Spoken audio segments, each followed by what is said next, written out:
file, but thank you, so denied. All right, anything else we need to discuss before we get underway? Thank you, Mr. President. The state showed me a couple of photographs that they intend to use. I don't know what witness or which order they're calling, but I could object to those now. I would appreciate that rather than. Sure. I'm sorry, please continue. No, I just show the court the photos, then I can explain my objection. May I approach? Please. Okay, Judge, this photograph is, the first one I'm showing you is not what I'm entering. This is just for reference. This is coming in through the deputy, Deputy Alvarez, regarding the incident that occurred in front of the deputy. These are the photographs that I cropped to show. Get rid of the little. Yes. jewelry? So that's the first one, full body without the, and this is to show the shoes with part of the suit. Judge, I'll renew my objection to the testimony of this deputy as I objected originally to the testimony about the incident and argue that these photographs only heighten the potential prejudice of whether or not the client was in custody at the time this occurred. I understand the court has asked the state to use only one witness and to talk only about what may have happened in the courtroom. And this photograph may assist in that fiction. However, I still make my objection for the record. All right, but as far as the two photographs that are here, you don't have any objection to the way they appear on here other than the objection to the testimony itself. Is that, Yeah, no, Judge. do I have this correct? There's nothing in here that you find objectionable. Not specifically as to those Photographs, right, just to the testimony whole itself. aspect of it. Understood. And then this one, May we please make that as a court exhibit as You part of can. the record? And that one is the one I'm not showing here. all right, and that will be,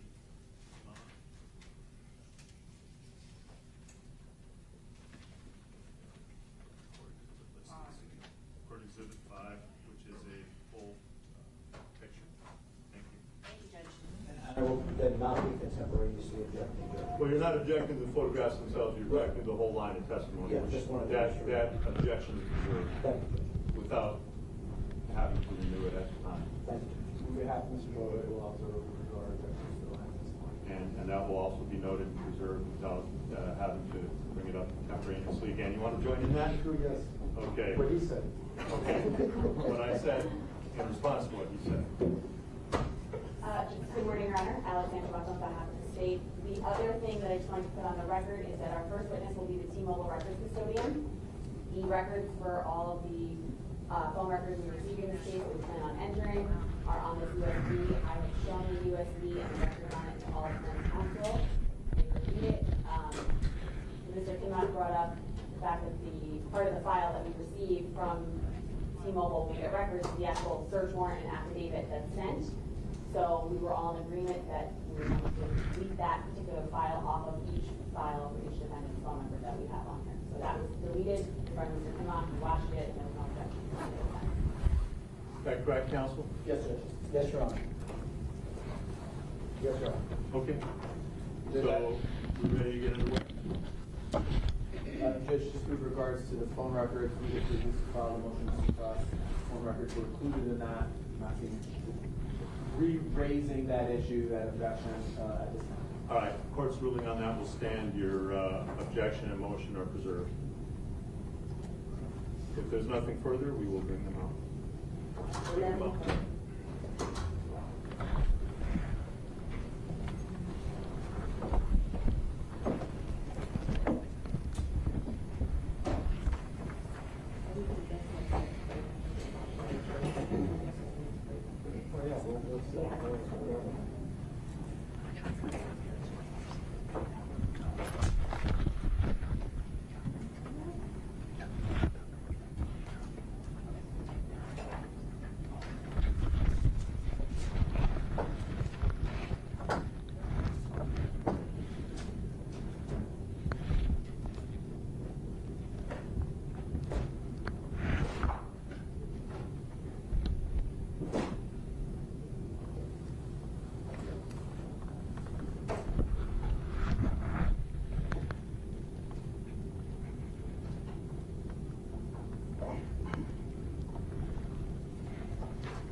Parties may be seated. Court will come to order. The parties are present. The jurors are present. Ladies and gentlemen, good morning and welcome back.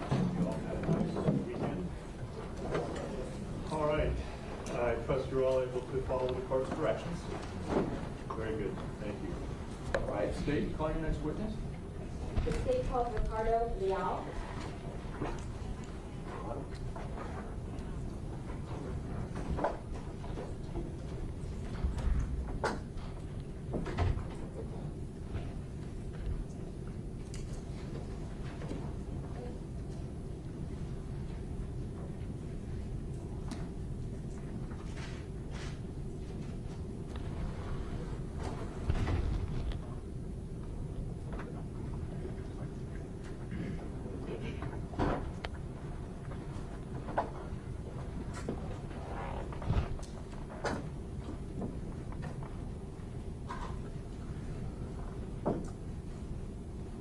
Raise your right hand and be sworn. Do you solemnly swear to tell the truth, the whole truth, and nothing but the truth? Yes, I will. Thank you. You may be seated. Thank you, ma'am. Please state your full name, spelling your first and last name for the record. Yes, ma'am. My name is Ricardo Leal, R-I-C-A-R-D-O, and the last name spelled L-E-A-L. You may inquire. Thank you, Your Honor. Good morning, Mr. Leal. How are you? Good morning, ma'am. I'm doing great. Can you please introduce yourself to the jury and let them know who you are and who you work for? Sure. My name is Ricardo. I work for T-Mobile Corporation. I serve as a custodian of records for T-Mobile and system so. That's my job. My job function is testifier. Okay. And how long have you worked for T-Mobile specifically? So for T-Mobile, I started with T-Mobile on April 1st of 2020.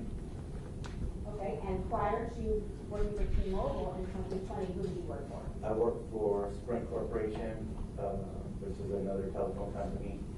I started with Sprint back in October of 2002. And did T-Mobile buy Sprint, and is that why you now work for T-Mobile? Correct. There was a merger, and T-Mobile became the parent corporation. I assumed the same duties and same role I was in at Sprint when I became an employee at T-Mobile. Can you tell us a little bit about what your role really is within the company?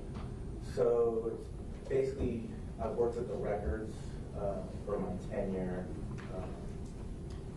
in both companies. And so it's the actual phone records, network information, subscriber information called detail records, those types of things.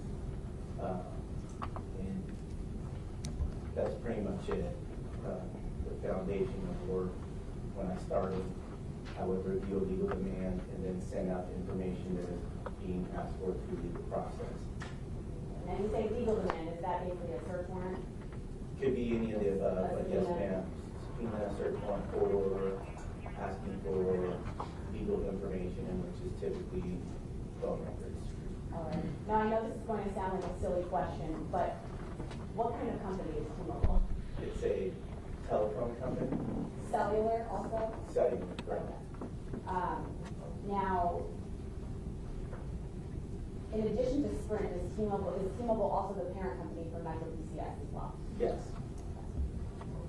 Now, you indicated a little bit about the records you review when you receive legal process. Does T-Mobile, I guess, collect certain types of data when the cellular devices are being utilized by a customer? Yes, so we have to have information, it's network information, and from that information it'll be translated into bills to actually send out to our customers. And so we have to keep this information for an amount of time. It's for billing process, but also we keep it for network optimization, so that like engineers can identify what's going on the network, that type of stuff. All right, now can you explain to the ladies and gentlemen of the jury what call detail records are? So call detail records would have the information for the telephone numbers that were interacting with the account holder. So it would show text, numbers that were texted and were called. It would show information if a call went to voicemail. It would have pertinent information for the actual handset that is utilized with that telephone number that corresponds with the account information for that specific line. And then there would be other information like included with call detail records with cell site information. There would be actual tower information with an address, latitude and longitude, those types of things that would actually show what transpired when that call took place, or any call that took place for a given time period. Can you also explain to the ladies and gentlemen of the jury what a cell site is? Sure. A cell site is an antenna that receives transmission from a handset. Phones operate with a radio frequency. And so what happens when you make a call is you would push talk or send, what have you, and that radio frequency would then reach out to the tower or cell site that's closest open to communicate to that handset. And then a call would take place. That tower is connected to a switch. The switch receives the information, and then it realizes what it needs to do. It needs to get to the other number that you dialed out on your phone, and then it starts that process and then gets it out to that telephone number on the other end. Now, with that cell site location that you're talking about, does that actually provide a latitude and longitude of a particular location of that tower that it's connected, the phone is connected to? Correct. It's only going to give the information for that specific telephone number on the record. And so that's the information that's going to be seen in regard to latitude and longitude. Now, does T-Mobile as a parent company also collect subscriber information, customer information based on the phone or the number or account utilized? Yes, ma'am. What is included sometimes in subscriber information? Generally speaking, it has the information for the subscriber, an address, and other number like a contact number besides the actual cellular number. There could be features for the actual handset itself, as well as account features to give information for the actual handset that's utilized and specific numbers that coincide with the handset itself. And when you say handset, you mean the device, the phone? The device or phone, yes. Okay. With subscriber information, is it always going to look exactly the same for each account? No, because there's different types of accounts. And so there's really two different types of accounts. There's a postpaid subscriber, which is a subscriber that's a billed subscriber that would get a credit check ran when they go out to, when the customer goes to start service. There would be a verification process that takes place. Typically, they're going to show an ID to be able to gain service because we're going to bill them. So there's a credit check that's run. And then there's another type, which is a prepaid, which is pay as you go. And so you would pay ahead, and therefore we don't send a subscriber or a bill out to that subscriber, rather. And so in those instances, no information is asked for, but information can be input by the subscriber if they choose to. Now, do you recall, or let me ask you this, how many times have you testified in a court of law as a records custodian for T-Mobile and for the companies that you're parent? Testified over 400 times.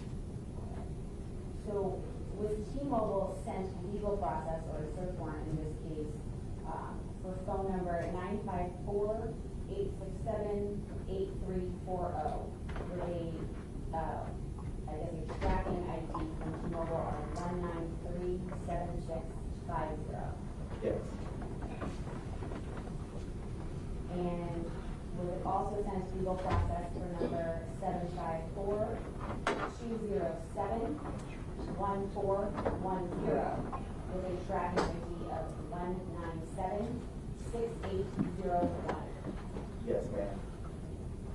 Was it also sent legal process for number 754-308-4520 with a tracking ID of 1975385? Yes. And was it also sent legal process for number 754-367-8492 with a tracking ID of 1976764? Yes, ma'am. With the records that are accumulated and sent based on legal process, are they made at or near the time or from information transmitted by a person with knowledge? Yes. Okay, and are they kept in a regular course of business as an activity for T-Mobile? Yes, they are. And is it the regular practice of T-Mobile to make such reports or data compilations when requested to do so? Yes, ma'am. Showing defense counsel which was previously marked as XXX for identification. May I approach the witness, Your Honor? You may. All right, Mr. Leal, I'm showing you what's been previously marked as XXX for identification. Can you take a look at it? Yes. Do you recognize it? Yes, I do. Okay, and how do you recognize it? It's it's information that I reviewed prior to coming to court today. Okay, and are those your initials and today's date as reviewing was on that particular USB? Yes, ma'am. Okay, and do those records fairly and accurately represent the data compilation of records that were sent based on those tracking IDs I just stated? Yes. And do they fairly and accurately represent the records that were sent back in 2018? Yes, ma'am. Your Honor, at this time, the state would enter into evidence that's been previously marked as states SSS for identification as states 71. No objection on behalf of Mr. Newsom. No objection, Judge. Nothing further, Judge. Without further objection, what was previously marked states triple S for identification shall be received in evidence of states 71. You may publish. Thank you, Your Honor.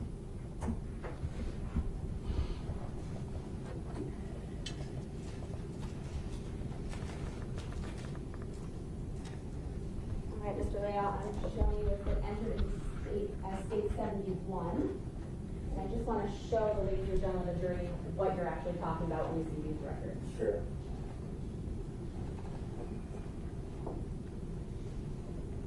So can you explain what we're looking at here? So this is the response. The first page for the call detail records lists all that information. Shows who the information got sent to up on top. And then it identifies the warrant information and when the information was dated, along with the telephone number, which is in the second line here.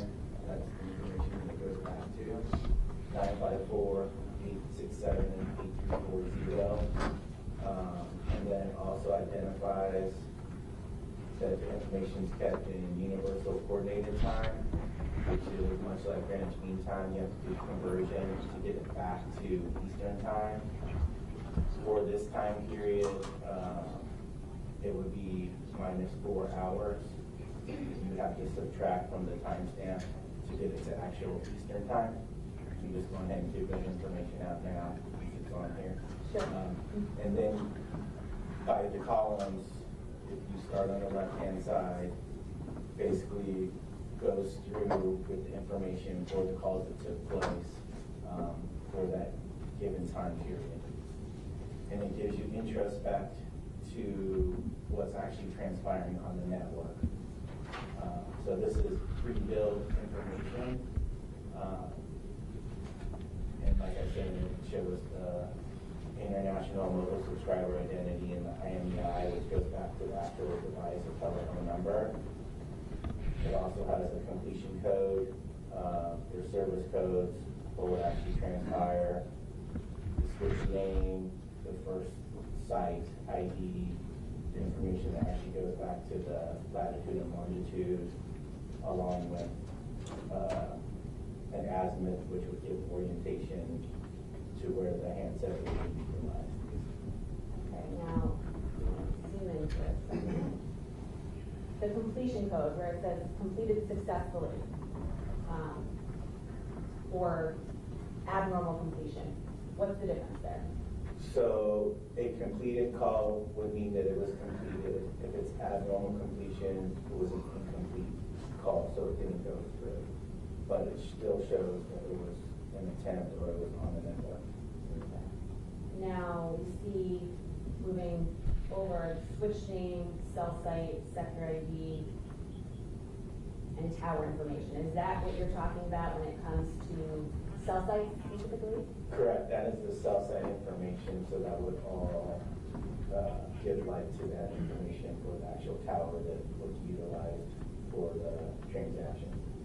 And then the tower address is the address of where that specific tower the phone is pinging off of exists, correct? It could be the exact location, but it also could be how to get to that location. And so you really need to go for latitude and longitude. It's going to be in that general area.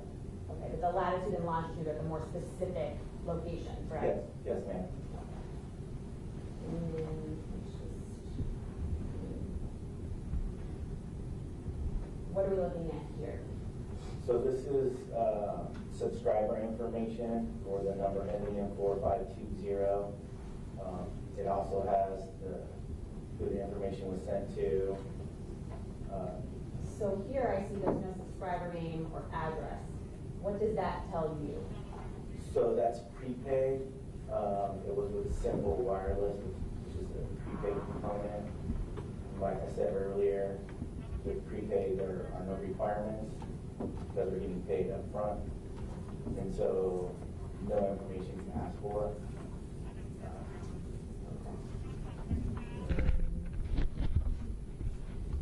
What about in this particular subscriber information response?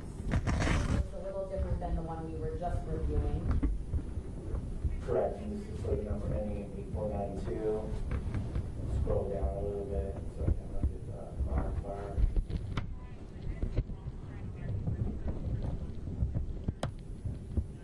And then if you can look at the second tab, there's two tabs on this one.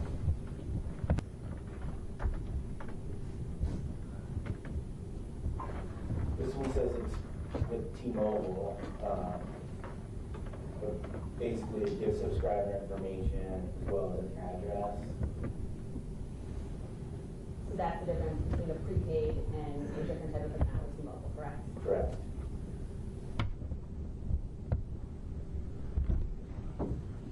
Yeah, okay, one moment.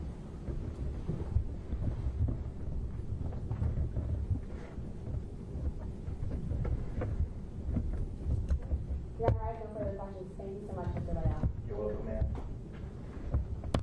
On behalf of Mr. Boatright?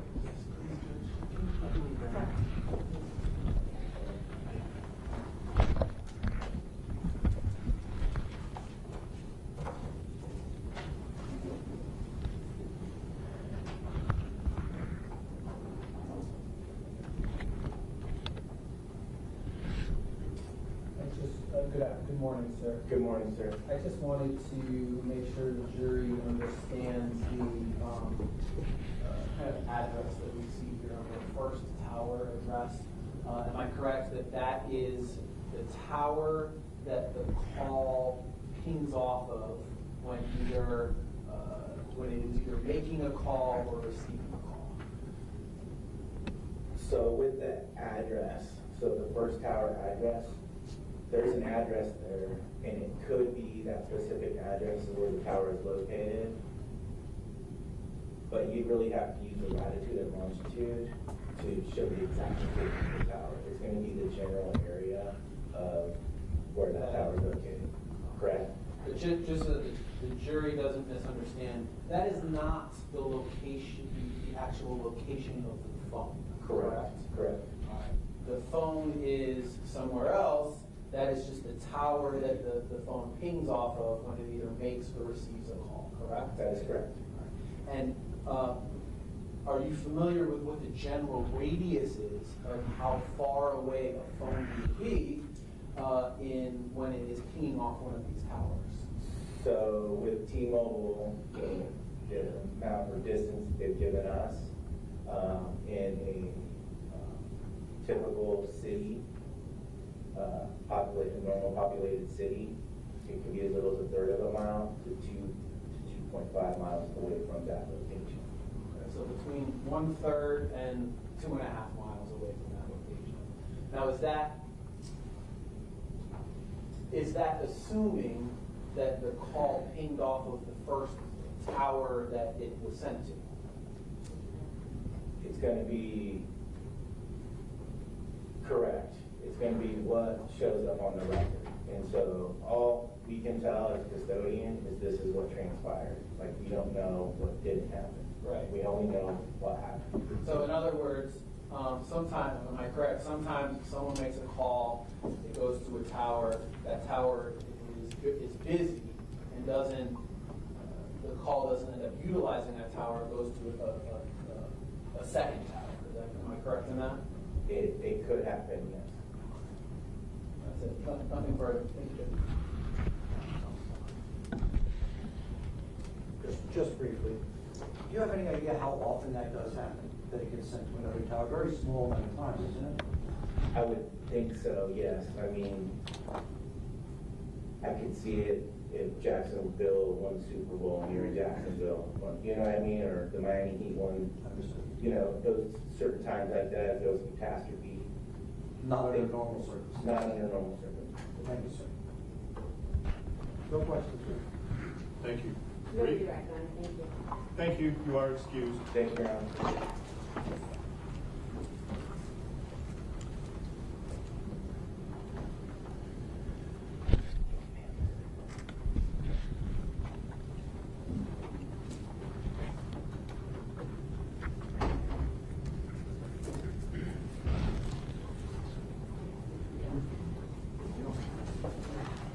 State call next. State calls Deputy David Alvarez.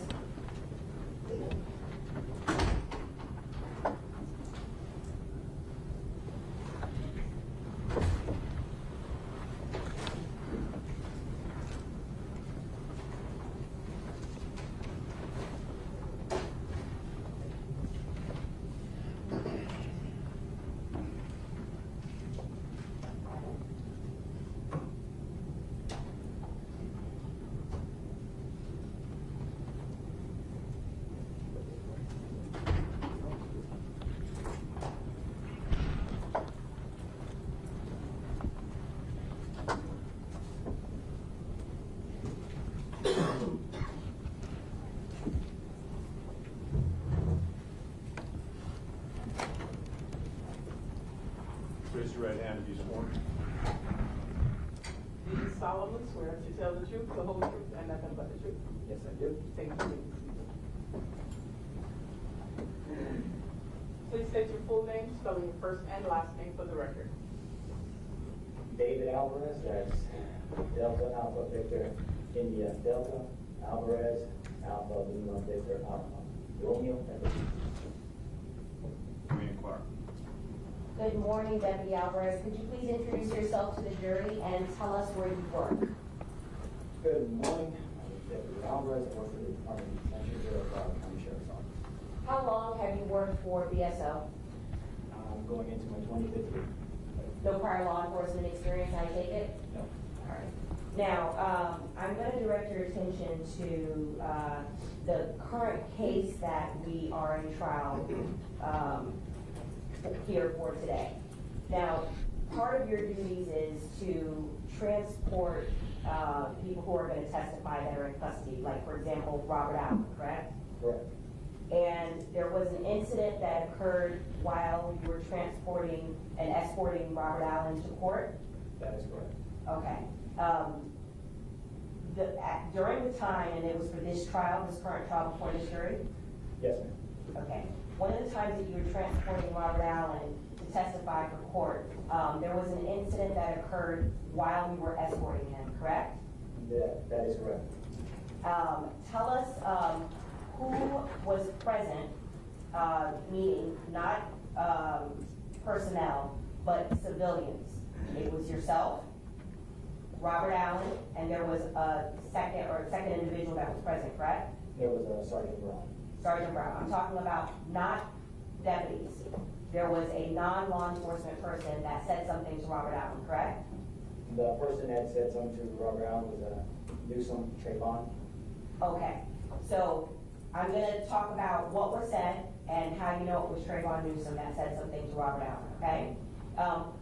This was while you were escorting Robert Allen to court. Yes. Did Robert Allen say anything to bring on Trayvon Newsom's comments to him? No. So at the time, Robert Allen was completely quiet? He was quiet during and after. Okay. And how do you know that it was Trayvon Newsom that was talking to Robert Allen? Were you able to observe clothing that Trayvon Newsom was wearing? Yes. Okay, specifically what? His shoes. What about his shoes stood out to you? They were a tan brownish color. Okay. I'm going to show you what's been marked for identification as states triple T. May I approach?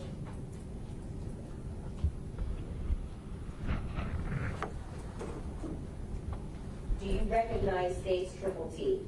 It's a composite of two photographs. Yes. And how do you recognize states triple T? By the shoes. Okay, is that what the person that you're referring to as Trayvon Newsom was wearing the day of this incident of trial? Yes. Okay. And it fairly and accurately depicts, the picture fairly and accurately depicts that? Yes. Okay, at this time, I move into evidence what's been marked as states triple T as states 71, 2. Okay. Nothing additional, Your Honor. Nothing further. Without further objection, what was previously marked states triple T for identification shall be received in evidence as state 72, a composite of 2. You may publish at will. Thank you. Thank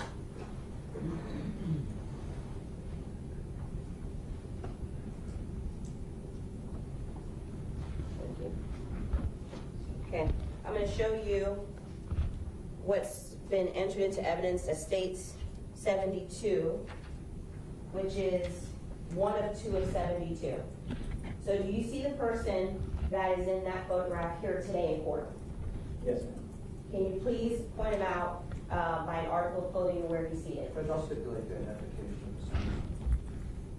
Can you please point him out and show where he's seated in court? Thank you. Gentleman in the gray shirt, bluish color shirt, it's a gray suit, bluish color shirt, with a light colored tie. Okay. In the middle of all the defendants. Your Honor, please let the record reflect an in-court identification of Trayvon Newsom, co-defendant Trayvon Newsom in this case. So noted. Okay, so, and this is what he was wearing the day in trial when this incident occurred, correct? I recognize the issue. Okay, and so I'm showing you 2 of 2. This is zooming in on, is this the footwear that you're referring to that Mr. Newsom was wearing the day of this incident? Yes. Okay, and so that's just a zoomed in photograph of his shoes. Now, what was it that Trayvon Newsom said to the testifying witness, Robert Allen, that day? He began to yell, there he is, working with the popo, the police. He also said, working with the white man now. When you say yell, you mean literally at a decibel that's higher than what we're talking now?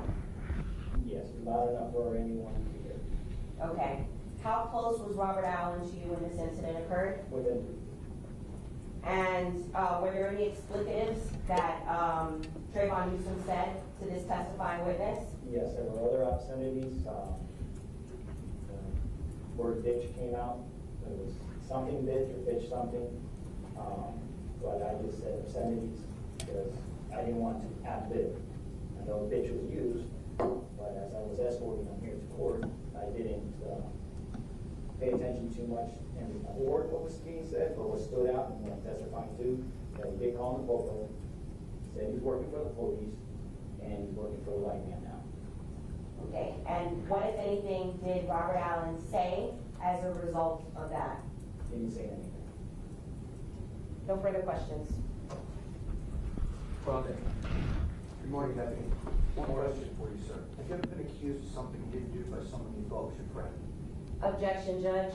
Improper question. I have nothing further. Sustained. No questions? No questions? Thank you, you're excused. Thank you.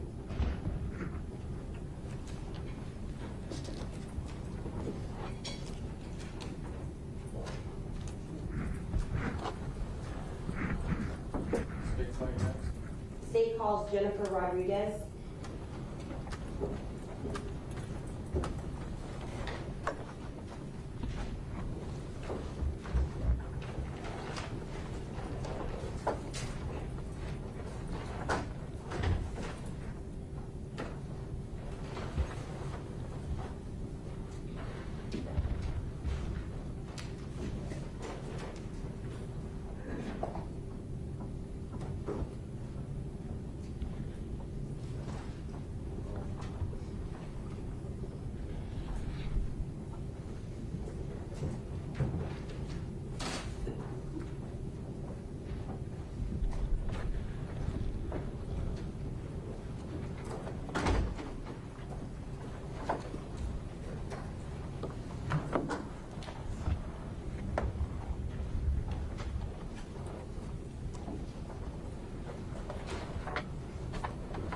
Raise your right hand, be sworn.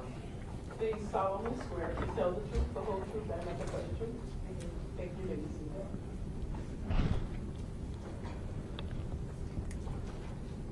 Please state your full name, spell your first and last name for the record. First name is Jennifer, last name is Rodriguez, R-O-D-R-I-G-U-E-Z. You may inquire. Thank you. Good morning, Ms. Rodriguez. If you could speak nice and loud into the microphone that's right ahead of your binder there. Please introduce yourself to the jury and tell us where you work. My name is Jennifer, I'm a criminalist with 3 for the Broward Sheriff's Office Crime Lab. What does a criminalist 3 do for the crime lab? I analyze, compare, and evaluate latent prints with known prints, report my findings, and when needed, testify in court. Okay, so there's some terminology I know that you're going to use this morning that we've never heard of before. What is a latent print? A latent print is an unintentional recording of the friction rich skin, which is the skin that's located underneath your palms, your fingers, your feet, and your toes. But it's not visible to the naked eye. You need some sort of processing for it to be visible. Okay, so for example, as I'm standing here and I'm touching this podium and then I move, would that be an unintentional recording of my prints if you were able to lift, not you, but if the sheriff's office was able to lift prints off of that? That's what you mean by a latent? It's an unintentional recording. Okay, and what is a standard print? A standard print is an intentional recording of the friction rich skin. For example, when you use a thin layer of black printer ink, you would put it on the area you needed recording, and then you would place that area onto a palm card or a fingerprint card to record it. Okay, so now you knowing that who my identity, if you took my prints and then you rolled them, that would be an example of a known standard print? Yes. How long have you worked for BSO? Over 13 years. Any prior law enforcement experience? Nice and loud. No. What degrees do you hold? I have an Associate's of Liberal Arts from the Broward Community College. From there, I transferred to Florida Atlantic University, where I have a bachelor's in criminal justice. I then transferred to Broward College, where I got an Associate's of Science in crime scene. I also completed the crime scene program there at the Broward College. With that, I also did less than a year internship with the Coral Springs Police Department with the crime scene unit, where I was working with the latent print examiner. And once I got hired with the Broward Sheriff's Office, I did approximately 18 months of in-house and outside training before I was allowed to be signed off on my own cases. Now, you hold a certification in your field? Yes, I am certified. What is the name of the organization that you hold a certification with? I'm certified through the IAI, which is the International Association of Arms. When did you become certified? I got certified in 2016, and then I will be certified in 2021. So the certification is for 5 years? Yes. And so you're in the middle of that 5-year recertification, correct? Yes. What are the steps generally that you have to go through when you receive latent prints from the crime scene investigators for analysis? When I first receive the case, I'll go through the case and I'll look at the back of the lead print card or the back of the photo to make sure that all the information that is written on that matches the Secretary of State, making sure the item number, the case number, and the person who lifted it is all accurate to the Secretary of State. Once that is all completed, then I will move on to the analysis stage where I review the actual latent prints and I look at the impressions and try to decide all the data and information and whether or not I can go to the comparison stage. If there's enough information where it's value for comparison, I'll move into the comparison stage where I'll decide on the side comparison. And from there, I'll go to the evaluation stage where I'll come to the conclusion. So just to be certain, there's no bright line number. For example, if there are this many points, then it's of value, correct? There's no bright line number. There's no minimum. Okay. What is peer review? Peer review is when a second company examiner will review the case file and they'll do the exact same thing. Steps of the analysis or the comparison and the evaluation. Independent from what you do, correct? Yes. And is your work subject to peer review? Yes, all our cases are reviewed by a second company examiner. Have you testified in court before as a latent print examiner? Yes, How many times? approximately 9 times. Tender the witness, Your Honor. No questions. No questions, Your Honor. No questions. All right, ladies and gentlemen, Jennifer Rodriguez has been tendered to you by the state as an expert in the field of latent print examination. Expert witnesses are like other witnesses with one exception. The law will permit an expert witness to give their opinion. However, an expert's opinion is reliable only when given on a subject about which you believe him or her to be an expert. Whether or not a witness is an expert is a decision for you to make. The court is not allowed to take a position on that matter. Like any other witness, you may properly believe or disbelieve all or any part of an expert's testimony. Proceed. Thank you. Okay, so there was some terminology that you used when you were discussing the steps that you take to analyze a latent print. You mentioned something about a value print. What is a value print? A value print is that there is sufficient amount of data and information for me to move on to the comparison stage. And what is a no value print? No value is that it lacks in data and information for me to be able to move on to that comparison stage.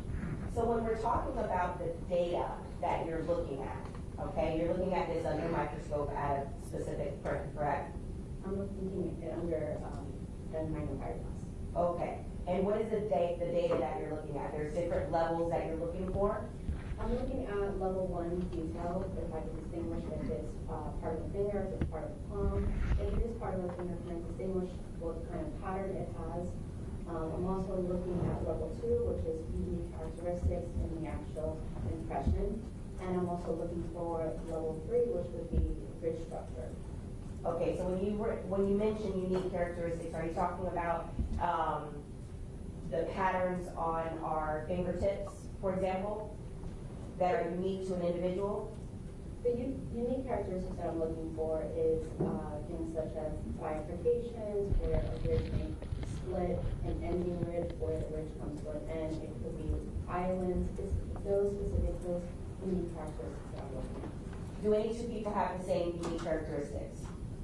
There are no two people who have the same. In this world? Okay, so when we're talking about unique characteristics, myself, my unique characteristics will be specific to me only, correct? Yes. Okay, and are some unique characteristics, for example, if I cut my hand and there's scarring, something like that, in addition to whatever the patterns are on my fingertips, correct? Scars can be unique as well. Now, when you're looking at these different levels, is this what you're referring to when you say you are looking for sufficient agreement? Or are you looking for that to move on to analysis, for further analysis? That is what the information of level 1, level 2, and level 3 is what I'm looking for in the analysis part. Okay. Now, I'm going to show you what's been marked for identification as do this separately.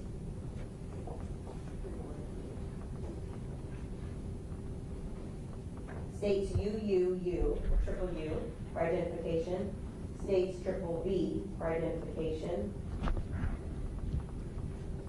States triple W for identification. And states triple Y for identification.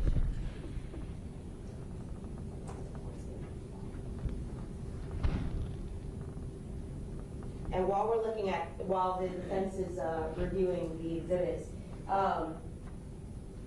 what I'm showing you for identification, you actually rolled the prints for the standards that I'm about to show you, correct? Correct. Okay, so I'll show you them and see if you can recognize them.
Mayor Pro Tem. You may.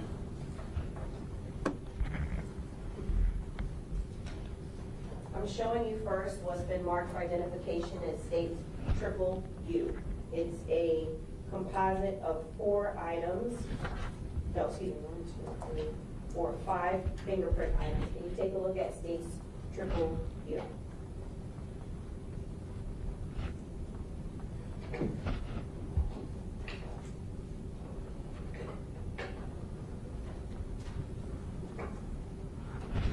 Do you recognize states triple U?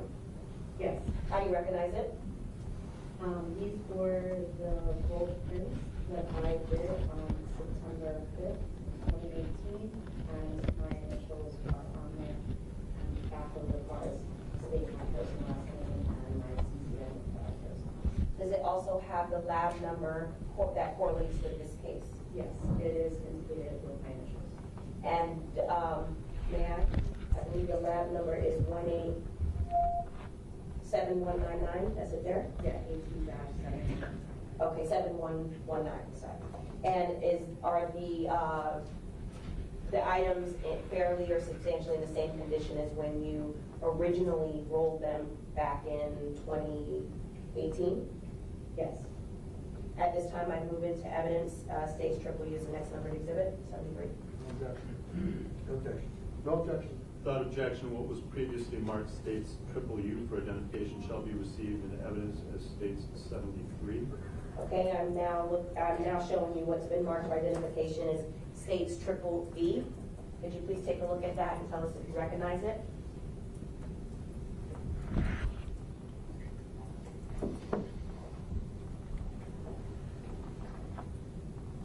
Yes. How do you recognize it? The lot number is indicated on here with my initials. And on the back of the card, these are the gold prints that I did on September 5th, 2018 with my CCN. And does the lab number that's indicated on states triple V also correlate with the lab number that you worked on in this case? 18-7119? Yes. And is it in the same or substantially similar condition as when you rolled them back in 2018? Yes. At this time, I move in states triple V as the next numbered exhibit. No objection. No objection. Without objection, what was previously marked states triple V for identification shall be received in evidence as states 74. Thank you. I'm now showing you what's been marked for identification as states triple W. Do you recognize it?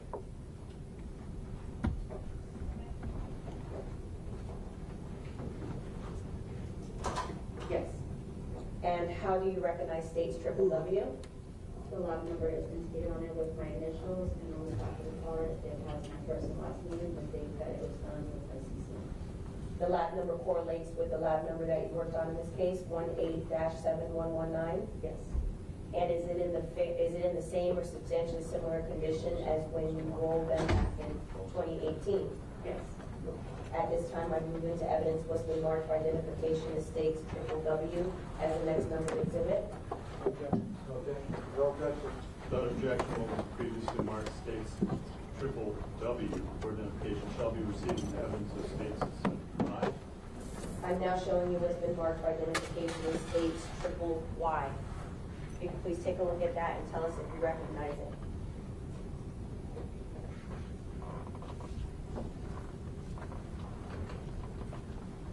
Yes.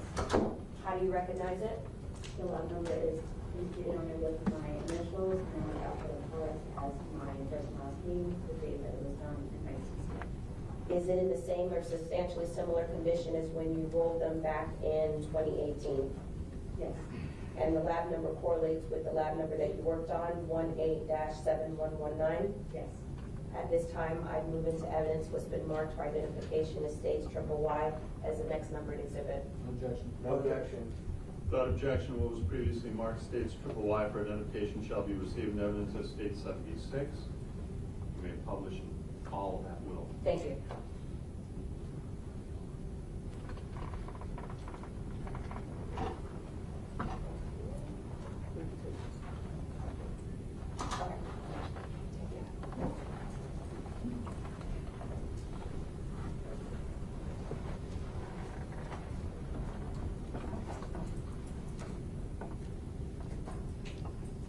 Okay, what's been entered into evidence as states 73. It's the standard prints for Dietrich Williams, correct? That's Dietrich Williams, the co-defendant in this case? Yes. We'll talk about that in a second. We're now looking at states 74, which are the standard rolled prints for Michael Boatwright. Those are the ones that you rolled for co-defendant Michael Boatwright, correct? Yes. And when I say those are, it's the standard 10 fingerprints, also a palm print, right palm print, left palm print. And is that the sides of the finger pads? Yes, those have been fully rolled to get this out of it. Okay. And you did that for each standard prints that we're looking at, correct? Yes. Okay. I'm now showing you what's been entered into evidence as state 75, and that's Robert Allen, co-defendant Robert Allen's standard prints. Yes.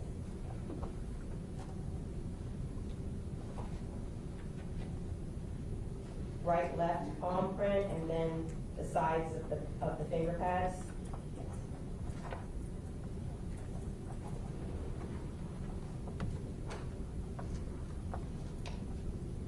State 76, which is Trayvon Newsom's standard prints.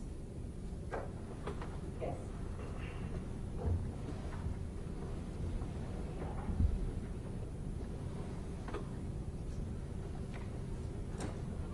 Okay.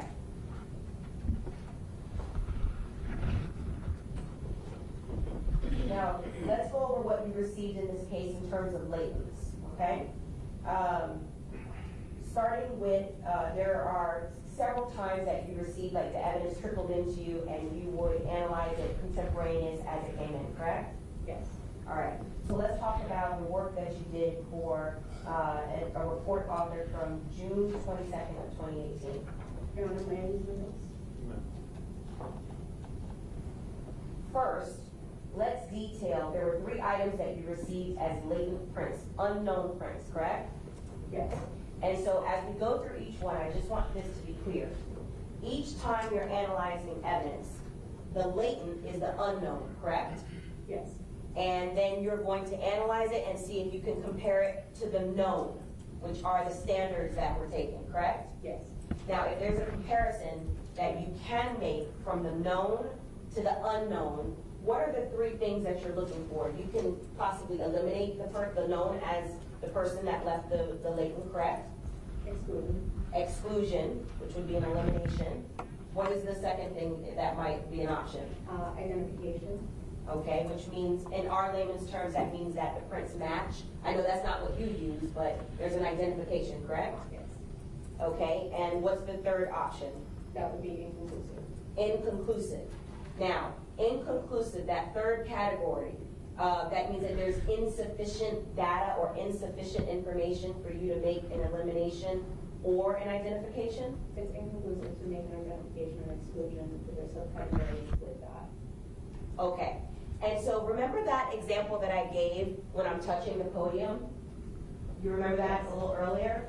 If prints are inconclusive, for example, for me, does that mean that I didn't touch the podium?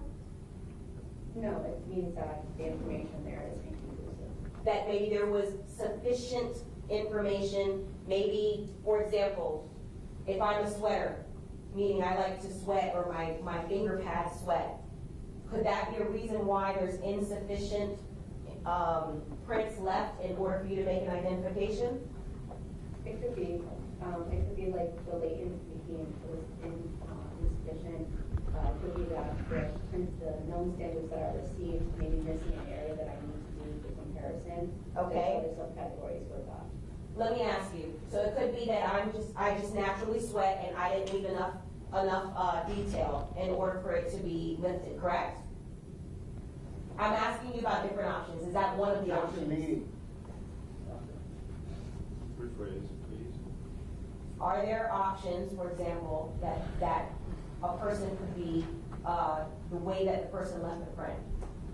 There is an option where if we did the comparison and it was then determined that the latent print could have been is insufficient, there is an inconclusive, insufficient rich detail to exclude or identify. Okay, how about if somebody wipes off their prints in order to evade detection? Would that be a reason why there's insufficient or inconclusive data? It would have to look at the analysis to look at all the data. Because if it wasn't enough to get to the comparison, it would be considered no value. Okay. How about if someone is wearing, or excuse me, if someone has the surface of the item maybe different and not as conducive to lift a print? Would that be a reason maybe why there's insufficient data? Objection needed. Overruled again. Well, witness has been tendered as an expert, so these are in nature hypotheticals. Thank you. You may proceed. It could be. Okay. Now, you received latents in this case, starting with that you analyzed and reported on for June 22nd of 2018, correct? Yes. There were 3 items that you received as unknown latents. Let's go over what those were. What were the first one? I received LAT1. Okay, and LAT1, I believe, has already been referenced by Detective Williams as a latent print lifted from the exterior door of the passenger door of the victim's BMW, just below the mirror. Do your notes indicate where these prints were collected from? My notes don't indicate, the report doesn't indicate where they were lifted from. I do have copies of the latent cards where I can be able to look to see where they came from. Okay, so you have all that information at your disposal when you're analyzing? Yes. Okay.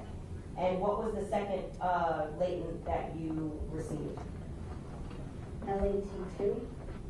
That was a latent print lifted from the driver's door of the victim's BMW, just left of the handle. And what was the third latent? What was the third latent print that you received? LAT3. That was a latent print lifted from the exterior of the victim's passenger door, just below the door handle. So all 3 of these were from the victim's BMW, correct? LAT 1, 2, and 3. LAT1, LAT2, and LAT3. On the back of the cards, it just it has where it's marked on the car where it was taken from. Okay. Now, with those three latent prints, the standards that you compared them to were, and I'll go over them, and actually, Judge, if we could just take a quick sidebar regarding, okay.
The comparison to those standards and the latents.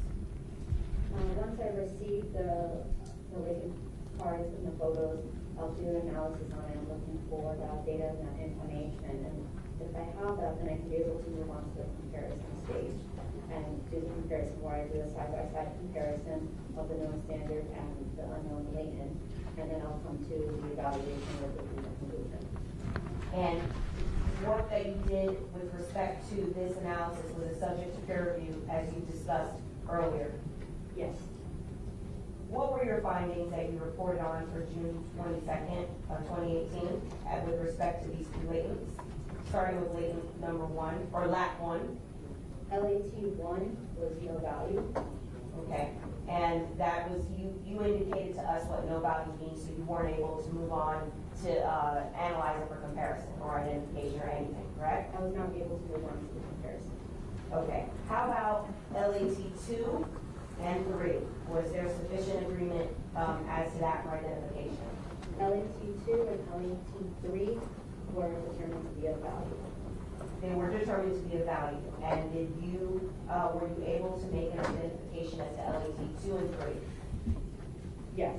LAT2 was identified to the left palm of Leonard Kerr, and LAT3 was identified to the right index of Leonard Kerr. Okay, so LAT 1, 2, and 3 are from the victim's BMW, and they were identified as belonging to, or in layman's terms, they match to Leonard Kerr, the passenger in the car. LAT2 and LAT3. Okay, so let's move forward to some additional latents that you received and you reported on for November 5th, 2018.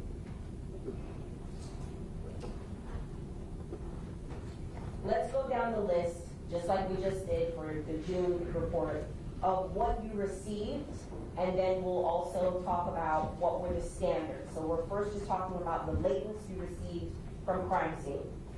LAT1. Yes. Okay, so you received, there's a long list. You received LAT1, which was the latent print from the victim's passenger door of the BMW. LAT2. Yes, I received LAT2. Which was the latent print from the driver's door of the victim's BMW. Did you also receive LAT3? Yes.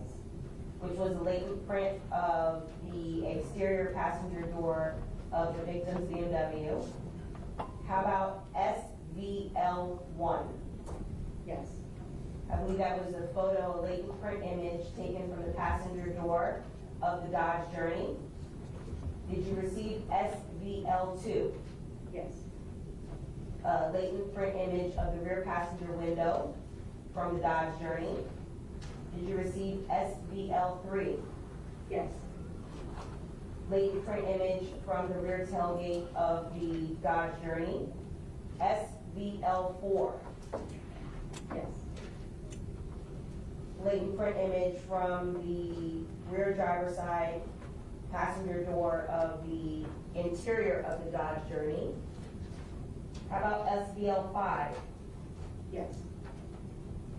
Print image from, a latent print image of the driver's side rear passenger door handle from the interior of the Dodge Journey. Did you receive SVL6? Yes. Latent print image of the driver's door, the top exterior of the Dodge Journey. Did you receive SVL7? Yes. Latent print image of the rear passenger window of the interior center of the Dodge Journey. How about SVL8? Yes. Latent print image of the photo passenger window from the exterior of the Dodge Journey. Did you receive SVL9? Yes. The latent print image of the front passenger window of the exterior of the Dodge Journey. And how about RAM1? Yes. I believe it was a latent print image taken of the Dodge Journey. And RAM2. Yes. Latent print image taken of the Dodge Journey. And WCP1. Yes. A latent print lift. Okay. Now, the standards that you were doing analysis for with all of the long list of latents that we received are for the 4 standards that you took, correct? And for reference, they were the standards which is entered into evidence as States Exhibit 76, which is the standards for Trayvon Newsom. That was one of the standards that you were comparing, correct? Yes. The standard for Robert Allen, which is State 75. You were making comparisons as to that, correct? Yes. The standard for Michael Boatwright, which is State 74. Yes. And the standard for Dietrich Williams, which is State 73. Yes. Again, similar to what you were just testifying about, are you trying to see if there's a comparison that can be made from the unknowns, the latents, to the knowns? Yes.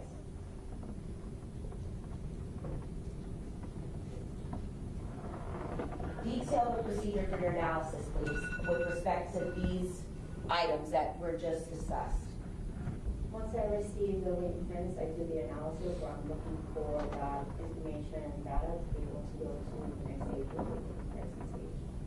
And then from there, I'll do the comparison stage, side-by-side comparison, looking for this data and information.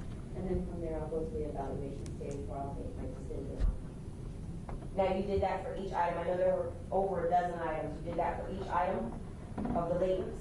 Yes. Okay. Was your work subject to peer review? Yes. And what were your findings that you reported on for these group of items?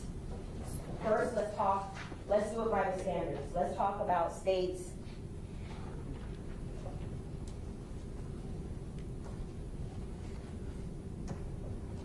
States Exhibit 75. What were your findings as to Robert Allen for States Exhibit 75? On the report dated November 5th, 2018, Robert Allen was excluded from SBL 9, and it was inconclusive for SBL 4, and it was indiscernible orientation.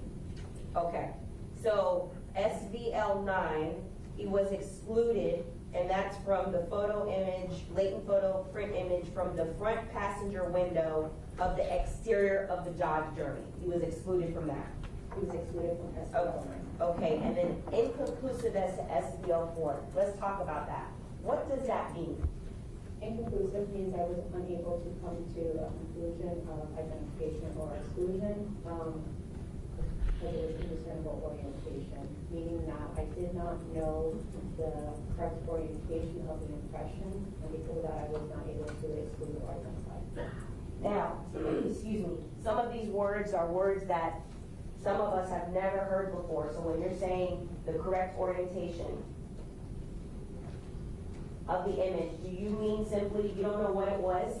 It could have been a hand, a foot, or a finger? I'm not sure what it is, and I don't know the orientation of how it is. If it goes this way of being upright, or if I need to turn it, I don't know which way it goes. Okay, and so when something like that happens and you can't identify what part of the body or which way it's supposed to go up, it's inconclusive and you can't make a determination, correct? My conclusion is Now, I know you weren't on scene, but does that mean that Robert Allen did not touch that particular item? That's not what you're saying by saying it's inconclusive, correct? I'm just stating that I cannot make an identification. Okay, so is it possible, I'm not because of your identification, but it's possible the person still could have touched it, you just can't make an identification? She's an expert, I'm considering her as an expert, Ron. Is it possible? It's possible. Okay. Looking at now states 73, which is Dietrich Williams standards. Did you report on Dietrich Williams standards after you did your analysis? Yes. And what were your conclusions as to Dietrich Williams standards? Dietrich Williams was excluded from SBL 9 and inconclusive for SBL 4 with indiscernible orientation. Okay, so same thing with respect to Robert Allen. I believe SBL 9 was the latent print image taken from the front passenger window from the exterior of the Dodge Journey. And so you're saying that Dietrich Williams was excluded as having left that latent, correct? Yes. Would a reasonable explanation as to why he's excluded, because he was the driver? You're allowed to answer this question. Is a reasonable reason why he's excluded as leaving a fingerprint on the passenger side of the Dodge Journey is because he was the driver of the Dodge Journey? Is that reasonable or a possibility? Well, I'm excluding it that it does not belong to him. It doesn't belong to him because it's possible that he wasn't on that side because he was driving. Sustained.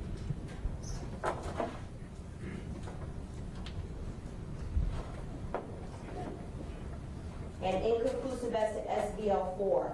SBL 4 was the latent print image that was lifted from the rear passenger door handle. And that was inconclusive, correct? For SBL 4, yes. Similar to how you testified regarding the standards for Robert Allen, what does it mean that it's inconclusive as to Dietrich Williams?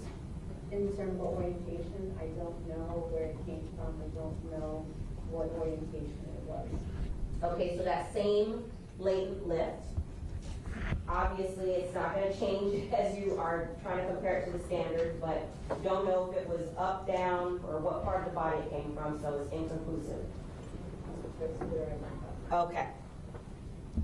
And similar to Robert Allen, it doesn't mean, your findings as to that inconclusive latent doesn't mean that Dietrich Williams did not leave it. It just means that there's insufficient information for you to make an identification, correct? Okay, so let's talk about states 74, which is Michael Boatwright's standards. What were your findings that you reported on as to Michael Boatwright? Michael Boatwright was excluded from SBL 9. Okay. Go ahead, continue. Inconclusive for SBL 4, indiscernible orientation. For SBL 6, it was identified to the left middle. And for SVL7, it was identified to right palm. Okay, so there were 4 findings that you found. As to the first finding, it was similar as to the other 2 co-defendants. Michael Boatwright was excluded as the source of that leak, correct? As to SVL9, which was the passenger side of the Dodge Journey, front passenger window of the Dodge Journey. And as to SVL4, that same print that was inconclusive, you were not able to make a determination as to Michael Boatwright either with that same link, SVL4, correct? Correct. Now, SVL6, that is a latent print image from the driver's door, top exterior of the Dodge Journey. There was sufficient agreement to be able to identify it as the left middle finger, as the source of the left middle finger of Michael Boatwright. Yes. And SVL7, you identified that as Michael Boatwright's right palm, and that came from the rear passenger window of the Dodge Journey, correct? I identified to his right palm.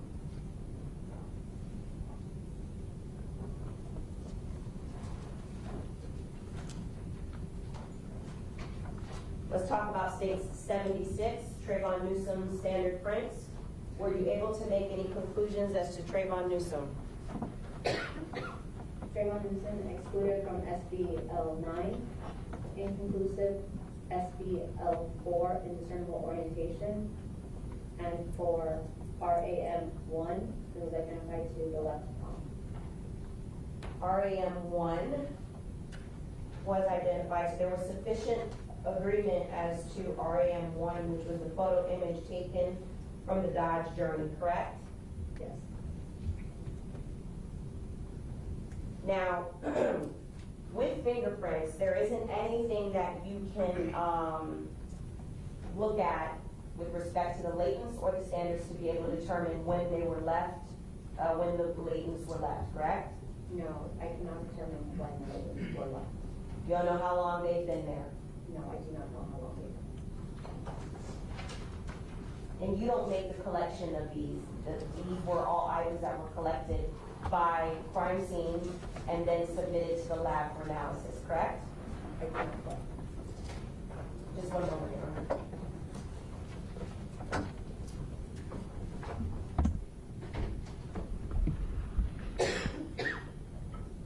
No further questions.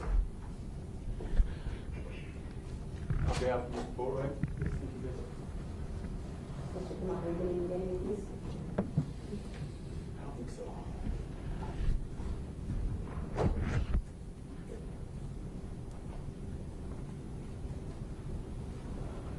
Thank you.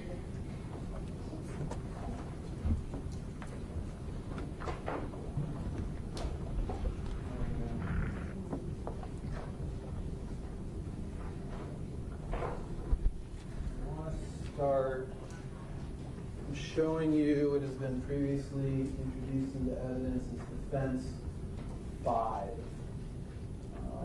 And this is SDL 9. Can you tell me, Jerry, please, what the card for SVL, well, actually, it's right there. SVL 9 was front passenger window, lower right exterior, correct? Front passenger window, lower right exterior. And this is from the Dodge Journey, correct? Suspect vehicle maybe in your notes?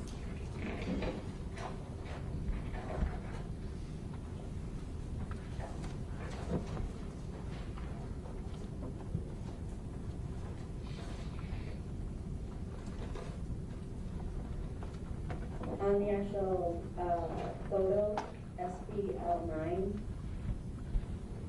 all that is on there, it says front passenger window, lower right exterior. Okay, fair enough. You analyzed this print, SVL9, correct?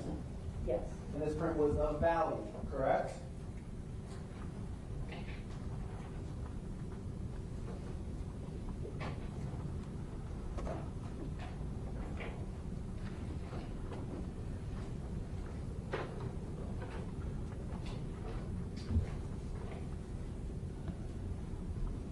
SBL9 was a value, yes. And you compared SBL9 to the known prints of Mr. Michael Boatwright, correct? Yes, And you excluded Michael Boatwright as the contributor of that print, correct? yes, You compared SBL9 to the known print of Trayvon Newsom, correct? yes, And you excluded Trayvon Newsom as being the contributor of that print, correct? yes, You compared SBL9 to the known print of Diedrich Williams, correct? yes, And you excluded Diedrich Williams as being the contributor of that print, correct? yes, And you also compared SBL9 to the known print of Robert Allen, being the contributor of that print, correct? yes,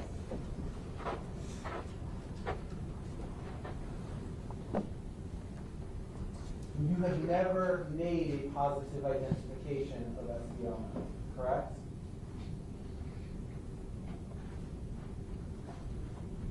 no,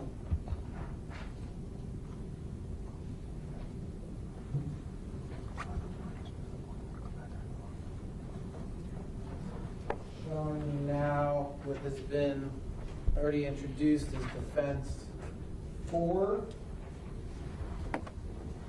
and as SBL4. This one's a little different than SBL9. It's the same in that SBL4 was a value, correct? yes, And you compared, or attempted to compare SBL4 to Michael Boatwright, correct? yes, You attempted to compare it to Trayvon Newsom, correct? yes, You attempted to compare it to Diedrich Williams, correct? yes, And you attempted to compare it to Robert Allen, correct? yes, You did not, because this is the print that you described as having an indiscernible orientation, correct? yes, So as you sit there now, you have never made a positive identification of this print, correct? correct,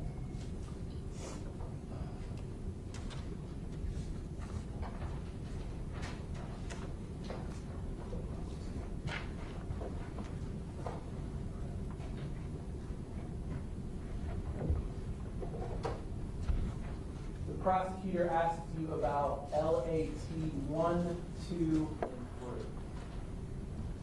yes, Am I correct that LAT 1, 2, and 3 were the latent prints that were taken from the victim's BMW? On the back of LAT1, it just has a vehicle with an X marking on it where it was taken from. On the back of LAT2, has a vehicle with an X marking where it came from. And LAT3 has a vehicle, picture of a vehicle with an X indicating where it came from. In any event, LAT1 was not of value, correct? Correct. And neither LAT2 or LAT3 were identified as having belonged to any of the defendants in this case. Not Michael Boatwright, not Trayvon Newsom, not Robert Allen, not Diedrich Williams, correct? You never received any, there were no latent prints that from the BMW, from the victim's vehicle, that you identified as having come from any of the defendants in this case, correct? I don't know which latent came from the BMW. It's what's stated on the car. It's stated on the back of the car as well. Fair.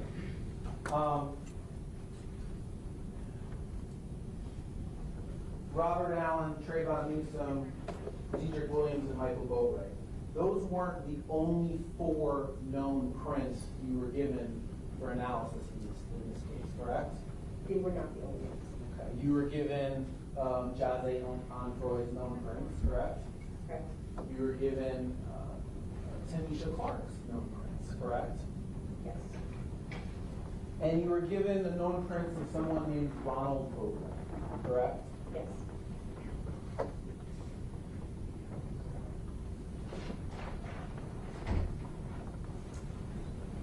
Were you ever given the known prints of someone named Keith Brady?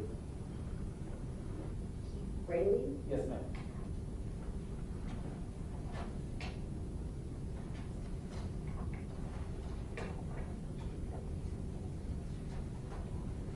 No. So you were never asked to compare the known prints of someone named Keith Braley to any of the unidentified prints in this case, correct? Correct, I did not receive that. Nothing further. Somebody?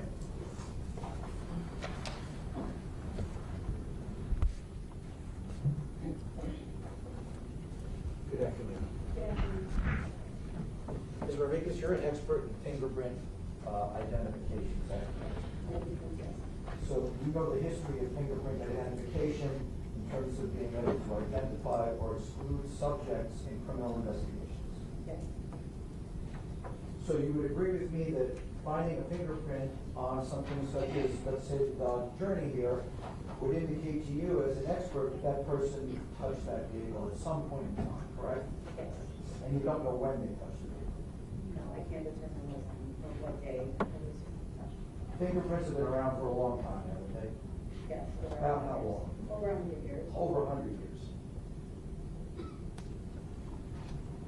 Video surveillance cameras have a much shorter history, don't they? Yes. Another way to say whether someone has been in a vehicle or touched a vehicle would be if there's a video showing them with the vehicle, right? Yes. And another way would be if an individual who had been in a vehicle and was in an accident gave the police his ID and his correct name as having been the driver when that accident occurred. Correct. Thank you, nothing further. No questions? No redirect. Thank you, you're excused. Maybe go sign up the schedule.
Mr. Rares, Yes.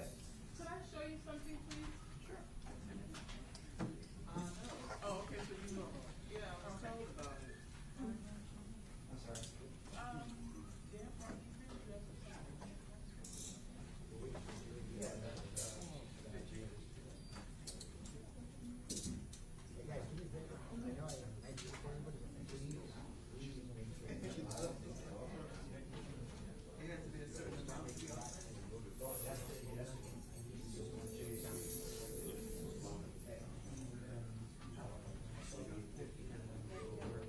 She may have gone to lunch and will come back and we'll talk about this.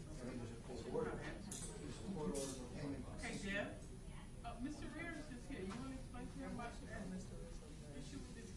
Hello.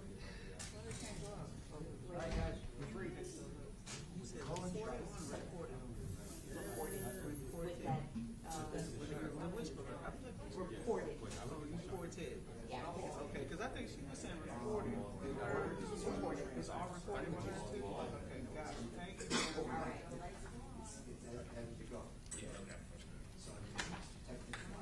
All right. We got DNA coming out.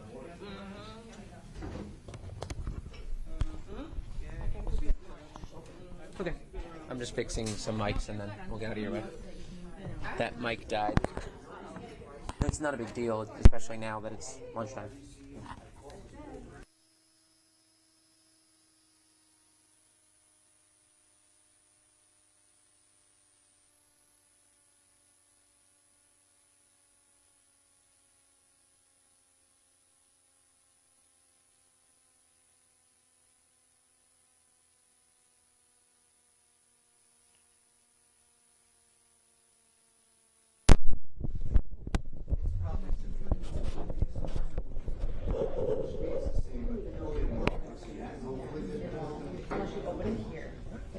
Thank you. And just keep it open. That's right. That's that tricky bit.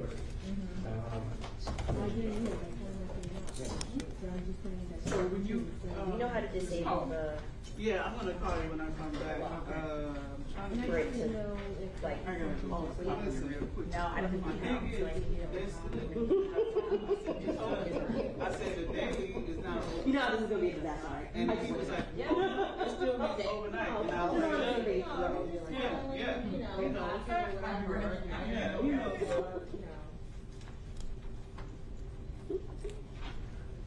I'll be back.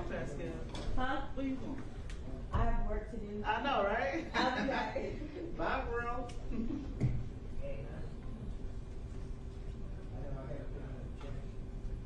staying in here? Yeah. What you got going on? Work. Yeah, all of us, right? It's constant.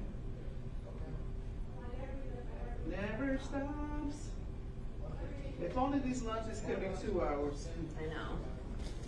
She is so messy with these damn mitts and these wrappers everywhere. Who, her? Yeah.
Adrian.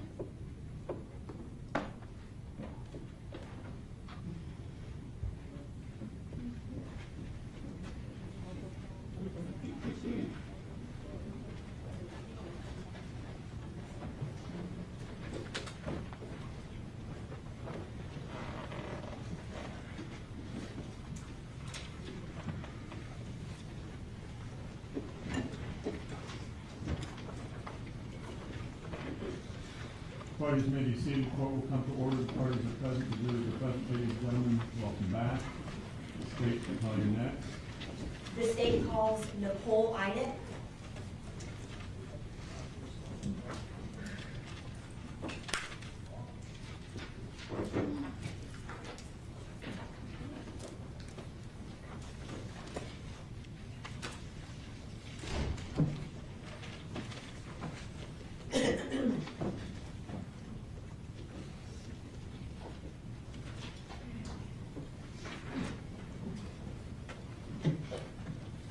Raise your right hand and be sworn. Do you solemnly swear to tell the truth, the whole truth, and nothing but the truth? I do. Thank you, you may be seated.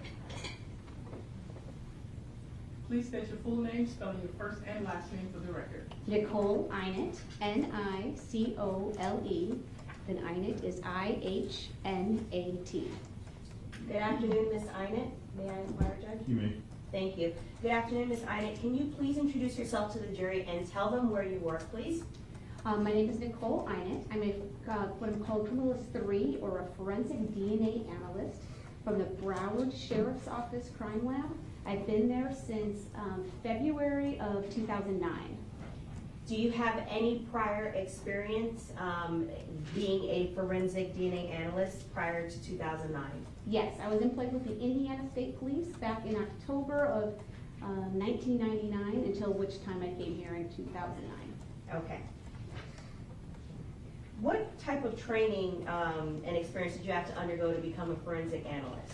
Most of my training started with the Indiana State Police, which I have a degree in biology from Purdue University. Then being hired with the Indiana State Police, it was essentially like a 2-year training program. Each section had like 30 different modules. Each module I had to have lecture of literature reading, laboratory practice, a written test, an oral test, and a competency test before you went on to the next module. Upon the completion of those modules, I was then, we did what we call mock trial to make sure I can communicate my job to a jury. And then once that was complete, I was signed off to be a DNA analyst. When I came to the Broward Sheriff's Office, I came to them already as a trained analyst. So my training with the Broward Sheriff's Office was much shorter, about 3 months. And that was just to learn their specific standard operating procedures. Okay, understood. And you said that you hold a degree in biology, correct? That is correct. Do you hold any certifications? Yes, I am certified by the American Board of Criminalists.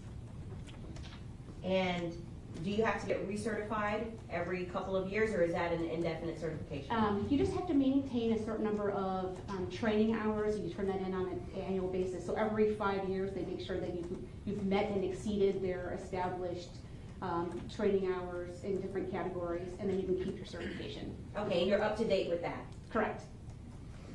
Do you hold any licenses? I do not. Okay, and how about your lab? Is it accredited? We are accredited by ANAB, which is the American National Accreditation Board, which is a subsidiary of the ANSI National Accreditation Board, which is American National Standards Institute. It's a very long name, but basically it states that we are accredited. We've maintained our accreditation for as long as I've been here, and that we meet and exceed all the established requirements throughout the country. Okay, and the lab accreditation goes to the quality control and things of that sort, correct? That is correct. And that accreditation is current? That is correct. Is your work subject to peer review? Yes, every case before it leaves our office, it has to go through 2 peer reviews. One's called a technical review. This is done by another qualified analyst, and their job is to ensure that they agree with all of the interpretations that we've made on our data, and that all of our data is properly documented. And then it also goes through an additional review called an administrative review, and this is where it says for an additional check by another qualified analyst to make sure our reports have the correct wording, that we have followed the correct case numbers, It's just another documentation that we've maintained quality. So your peer review is multiple levels? Correct. Have you ever testified as an expert on forensic DNA analysis? Yes. How many times? I testified over 100 times. Tender the witness, Your Honor. No questions. No questions. No questions. Ladies and gentlemen, Nicole Inett has been tendered to you as an expert in the field of forensic DNA analysis. Expert witnesses are like other witnesses with one exception. The law will permit an expert witness to give an opinion. However, an expert's opinion is reliable only when given on a subject about which you believe him or her to be an expert. Whether or not a witness is an expert is a decision for you to make. The court is not allowed to take a position on that matter. And like any other witness, you may properly believe or disbelieve all or any part of an expert's testimony. Proceed.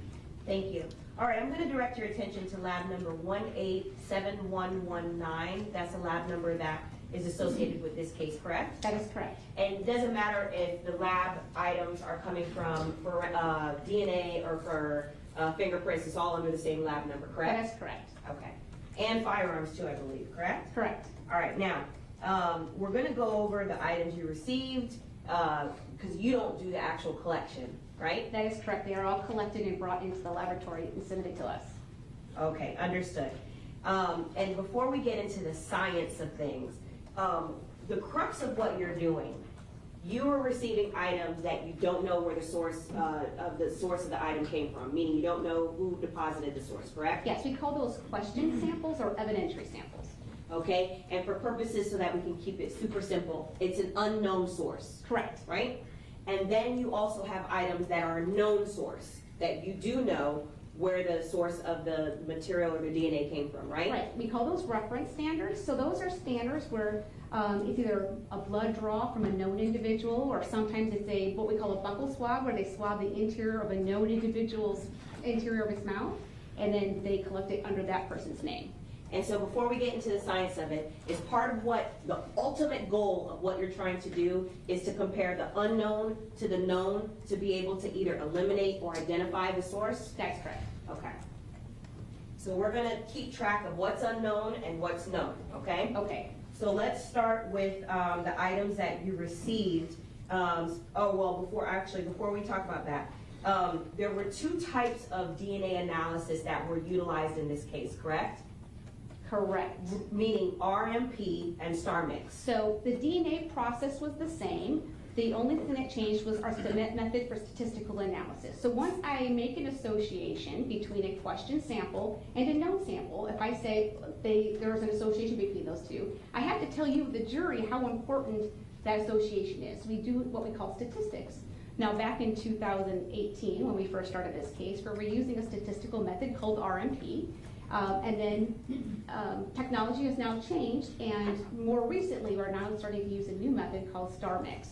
All right, so the RMP stands for random match probability. That's correct. That's not an outdated procedure. It's just a procedure that it's just a procedure that commonly is used with single source data, correct? Correct. And the star mix, that more current procedure that's used for statistical data, what is that used for? So we use it on everything, but it was really more built for things like mixture samples, because it was very difficult to provide a statistical value on a mixture. So star mix allows us to interpret mixtures. Now, when you say mixtures, because we haven't gotten into the science of it yet, myself and Ms. Buckaloo have used this podium several times in this trial. So if you were to swab this podium and you were to get a DNA sample from myself and Ms. Buckaloo, is that what you mean by a mixture? Right. So a mixture is when I look at a DNA profile, I can tell that there's more than one individual in that sample. That happens often with contact samples, like multiple people handle the doorknob, so I would expect to see multiple people in a sample, that kind of thing, yes. Okay. And a single source would be just literally, as it sounds, the source of DNA is coming from one source, one person. Correct, one individual. All right. Okay, so let's go over some of the unknowns that, and the knowns that you received. Let's talk about the analysis that you did where you reported on July 17th of 2018. May I refer to my notes? Your Honor, okay, yes. I'm sorry, what was the date again? July 17th of 2018. Okay. All right, okay. So let's go over what you received in terms of the unknowns, the reference samples. Let me get to that. All right, starting with the first one. Now, you had a bunch of different swabs that were submitted for analysis, correct? That is correct. Okay, so let's talk about the swabs from what it's notated as suspect vehicle, but it's a Dodge Journey. Okay. If you could go down the list for what you received from that car. So I received, my item number 30 was swab of driver's window door controls from suspect's vehicle. I received item 31, which was swab of steering wheel from the suspect vehicle. Item 32, which was swab of top center console lid from suspect vehicle. Item 33, which was swab of gear selector from suspect vehicle. And just because I see some of the jurors are taking notes, we'll just slow down just a little bit for them to write down a little bit of what you're saying. Sure. Okay, go ahead. Item 34 was swab of composite of the volume, AC, and temperature controls from the suspect vehicle. And then item 35 was swab of front passenger window door control from the suspect vehicle. Okay, item 36 was swab of seat controls rear passenger seat of the suspect vehicle. Item 37, which was swab of rear passenger side window controls from the suspect vehicle. Item 38 was swab of rear driver's side window control suspect vehicle. Okay. That was all from what we refer to as a Dodge Journey. Were there other swabs that you received regarding a neoprene mask? Yes, I received item 39, which was swabs of black neoprene mask collected from blue, red Jordan bag. Okay, and for reference, I understand that that's the swab, but the item, the actual item was entered into evidence. That's item 45 for the jury's reference. The neoprene mask is item 45. So the swab of 45 that you analyzed is number 39, correct? That is correct. Okay. What other swabs did you analyze? I also received item number 40, which was swabs of black cloth mask collected from red blue Jordan bag. So number 40 was the swab from this mask, which has been entered into evidence as state 44. So your item number 40 is the swab of this mask, correct? Yes. Okay. And what else did you receive? I received standards from item 41 was buckle swab collection kit collected from witness Tanisha Clark. Okay. Item 42, which was the buckle swab collected from Michael Boatwright.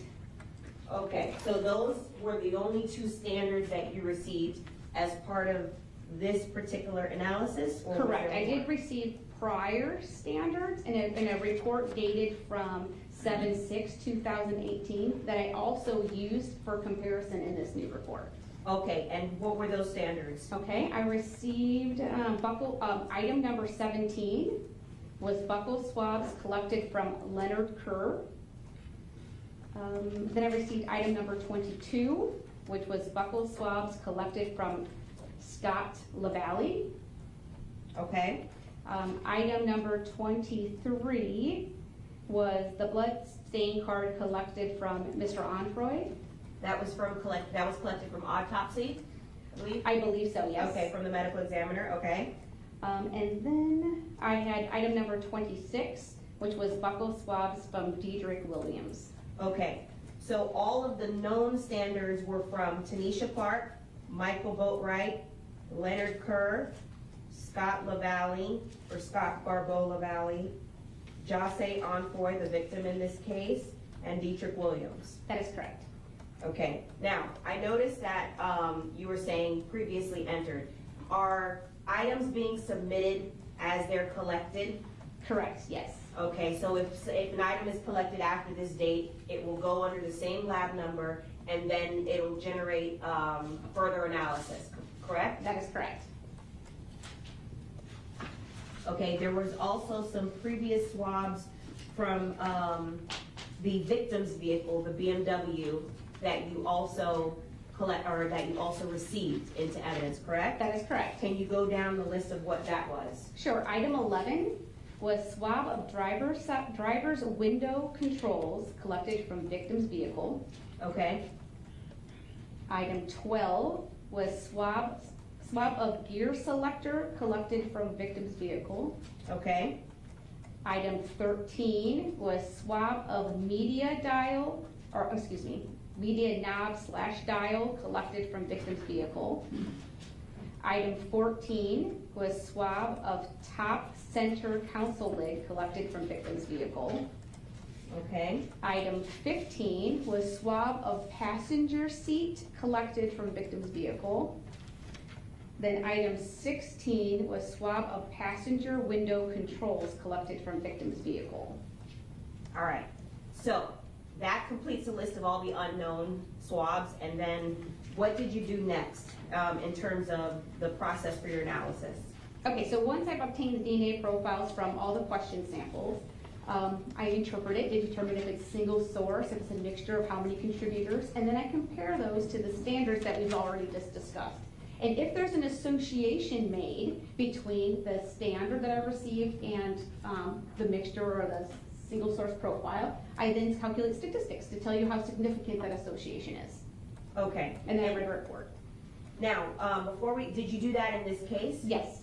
And were you able to calculate statistics in this case as to any of the items where you were able to make an identification? Yes. All right, so talking about the statistics, before we go to the actual item of anything that you actually identified, if you could explain to us in layman's terms, what is the significance of the statistics of DNA? Because I know there's a couple things going on. There's the science where you will look at if there's enough scientifically alleles and things like that to match. And the alleles are what? So to give us an example. Okay, so an allele is your mother and your father each give you half of your DNA. So mom will give you one copy of your DNA, your dad will give you a different copy of your DNA. We look at roughly 24 areas of your DNA, and in those specific areas, we expect mom to give you one allele or one copy of your genetic information, and your dad to give you another copy of that genetic information. We give those alleles a numerical value, and those numerical values are recorded, and that's what we compare. So we generate all the numerical values from all the question samples, and we generate all the numerical values from all your known evidentiary, your known standards, and we do a comparison. And if there's an association made, we do stats, because you don't know, as a layman in a jury, you don't know how common or uncommon that profile is in the general population. So by giving you a statistic, I'm able to at least give you some idea of how much rare weight, it is? Yeah, how rare, how much weight we should give to that association. Okay, so there's one part of the analysis where you look at, do the alleles, does the science match? Correct. Okay, and then the other part of it is once you determine if there's a match based on the scientific protocols, is there how rare it is? Correct. For that match? That is correct. So give us an example of what you mean by that when you say how rare something is. Okay, so let's just say, for example, let's say I had blood on a shirt. I had a blood stain on a shirt. I got a DNA, I generated a single source profile from that blood stain. But then I also had the suspect standard, right? So I compared the suspect standard to that blood stain, and all the numerical numbers match up. He matches up across the board. But now, what does that mean to you as a jury? So I do what we call, in this case, I did random match probability, which is, it's telling you how rare it is. So let's say I do that statistical math method, and I end up with a statistic of 1 in a million. So what that means is, what's the odds that if I were to reach down, if I was an alien spaceship, and I was to reach down from from this alien spaceship and grab somebody off the face of the earth, what's the odds that one person that I grab off the face of the earth match that DNA profile? If I gave you a stat of 1 in a million, that's what that means. If I was to give you a stat of 1 in 5, then you would know that there's lots of people on the face of the earth that have generated that profile. But 1 in a million is slightly more rare. If I was to give you a statistic that's in the octillions, and you know there's only 7 billion people on the face of the earth, then you know that's even a more rare profile. So that's why we give you that statistic, to show you how common or how rare that profile is. So safe to say, the higher the number in the statistic, the more rare it is. Correct. And sometimes you'll reach numbers that are higher than a million? Correct. Okay. So let's talk about some of what you did find. Now, specifically item 39, were you able to make a determination as to item 39? Yes. And so item 39, for us to get the reference, that's the swab of the black neoprene mask. So that's the swab of this mask. Correct. If I could put this on the leg right there, Judge? Okay. So the swab of this mask, what was the identification that you made regarding that? Okay, so the DNA profile that I got from that specific mask was a mixture of 2 people. So that means 2 people's DNA was mixed together into my sample, right? Now, what I was able to do with this sample is I was able to resolve a major contributor. So sometimes when people's DNAs are mixed together, they're not always mixed evenly. So one person's DNA one person may have contributed so much more DNA than the other person, but I'm able to actually do what we call a resolved or deduced profile, or I'm able to look at that person who gave more of the DNA, right? And they treat that resolved profile as a single source profile. So when I have that single source profile, I can then compare that single source resolved profile to all of my standards. And in this particular case, Diedrich Williams is consistent with the resolved major profile. The chances of randomly selecting an unrelated individual consistent with that major profile from the evidentiary sample is rarer than 1 in 400 billion.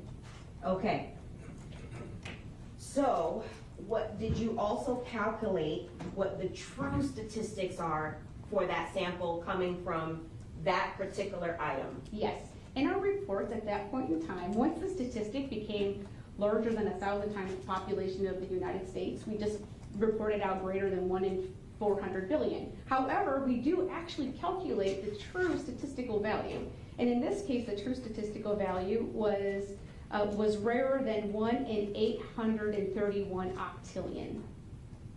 Okay, let's wrap our brains around this. What is that number? Okay. Rarer than 1 in 831 octillion. Okay, so get us there. How do we wrap our brain around that? So, let's talk about numbers. So you start with hundreds, right? That's the first 3 zeros. Hundreds. Then you go to thousands, millions, billions, trillions, quadrillions, quintillions, sextillions, septillions, octillion.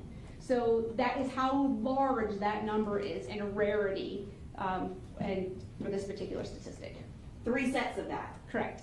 So the way that you counted it, we'd have to do that 3 times in order to say that that's Diedrich Williams that matches to this particular item. So there's like that many zeros. So it would be like 30 followed by 30, 8.31 times 10 to the 32nd. So it's 8.31 followed by 30, it'd be 30 zeros. Okay, a lot of zeros. Yes. To say. Yes. All right. How about item number 40? Were you able to make a determination as to item number 40, which is a swab of states 44?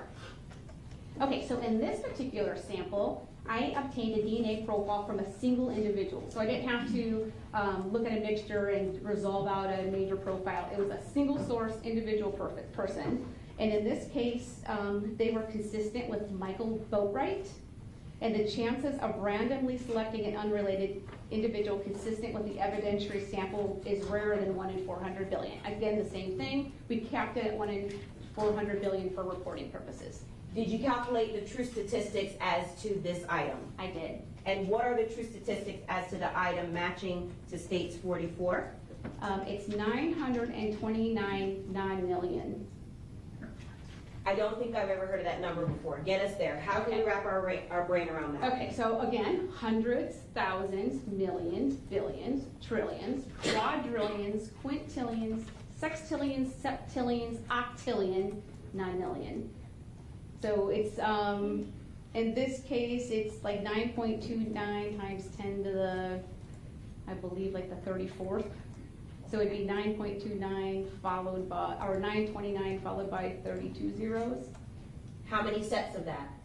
So it's just, it's the same, it's their 32 zeros, so. 32 zeros. And so this particular item matched to Michael Boatwright with that many zeros behind the number. Correct. I want to make sure I'm stating the correct number of zeros, but it's in the high 30s for both octillion and, or it's in the 30s for both octillion value and for nonillion.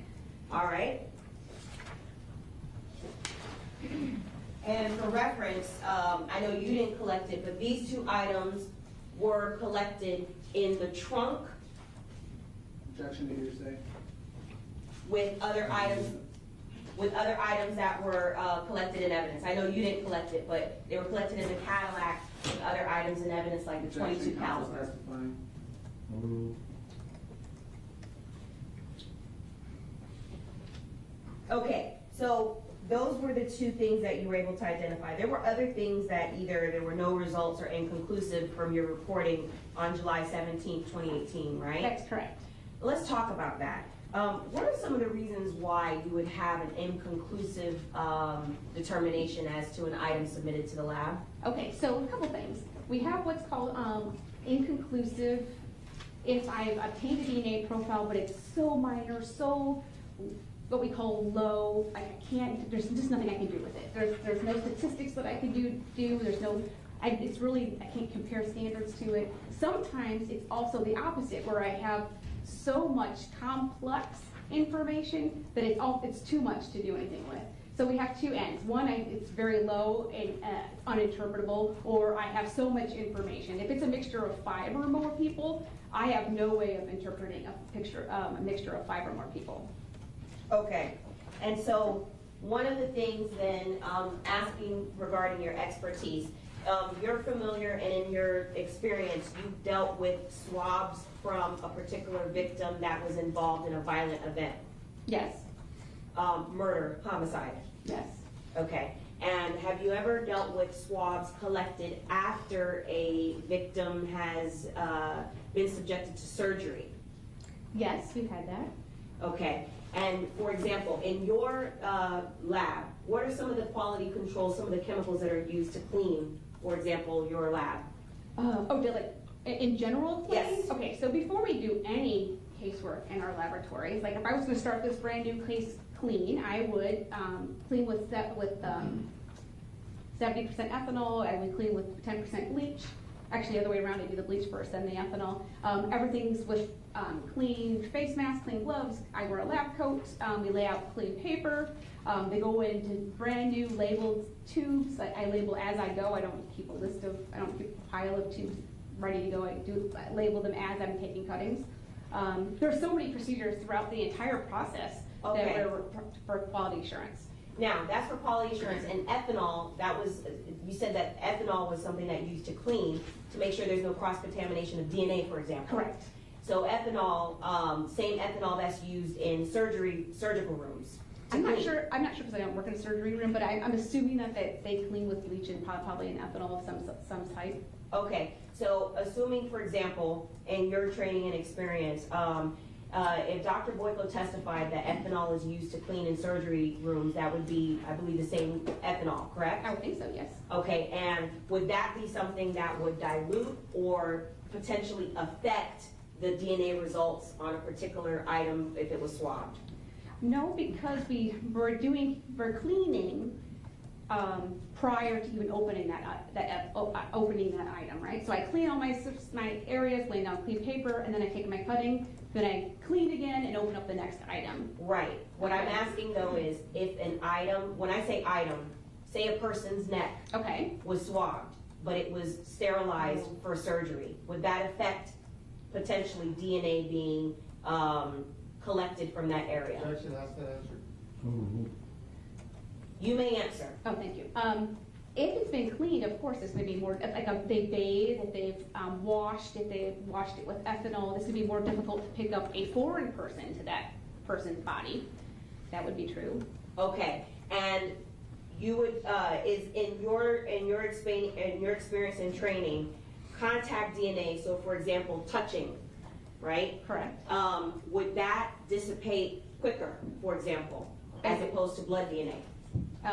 There's just a lot less of it, so if there was blood has higher concentration, so if that was to be left on the skin, and if it was just wiped off, it's possible I would still be able to get the DNA from that blood because it's so much more concentrated, versus a contact sample, which is a low level, lot less DNA, so it's more easily affected by washing or touching or abrading it in some way. So for example, in your experience, when I'm asking you about contact DNA, so someone or a suspect trying to grab something off of a victim, possibly touching the victim's skin, and then the victim then goes into surgery, would that affect potentially collection from that area? Objection, speculation. She's an expert here. I'll allow it. Go ahead. It's a little bit difficult when that's what we call activity level DNA. That's where, as a DNA analyst, I'm able to testify to what DNA I get from those samples, right? Right. But in terms of activity level, like how did that DNA get there? How was it removed? Those are all not something that's in my realm of expertise. You could only use like, you know, your like what you've done in like real life, like what my experience is in real life. But we don't testify to activity level. Activity, okay. And so would that be an explanation, for example, of the absence of DNA, for example? I would assume that bathing or wiping it with ethanol would be a way of removing it, but again, I can't testify to how DNA got to something or how it was removed. Correct. All right. Now, what are some of the items that you did not, you were not able to report results on? Okay. We're still talking about the July 17th reporting. Sure. Okay, so let's talk, for example, DNA results were not obtained from item 31, which item 31 was the steering wheel from the suspect vehicle. Okay. The DNA results from item 32 were inconclusive. What does that mean? Inconclusive, in this particular case, I used the wording inconclusive for comparisons due to insufficient data. It means that I may have seen a peak or two, but it's not enough to do any kind of comparisons with. It was really low level data. It didn't reach our requirement to be able to do any kind of interpretation. So there are scientific protocols, not only for your field, nationally, but also internationally, of a certain level or certain standard that you have to meet in order to be able to.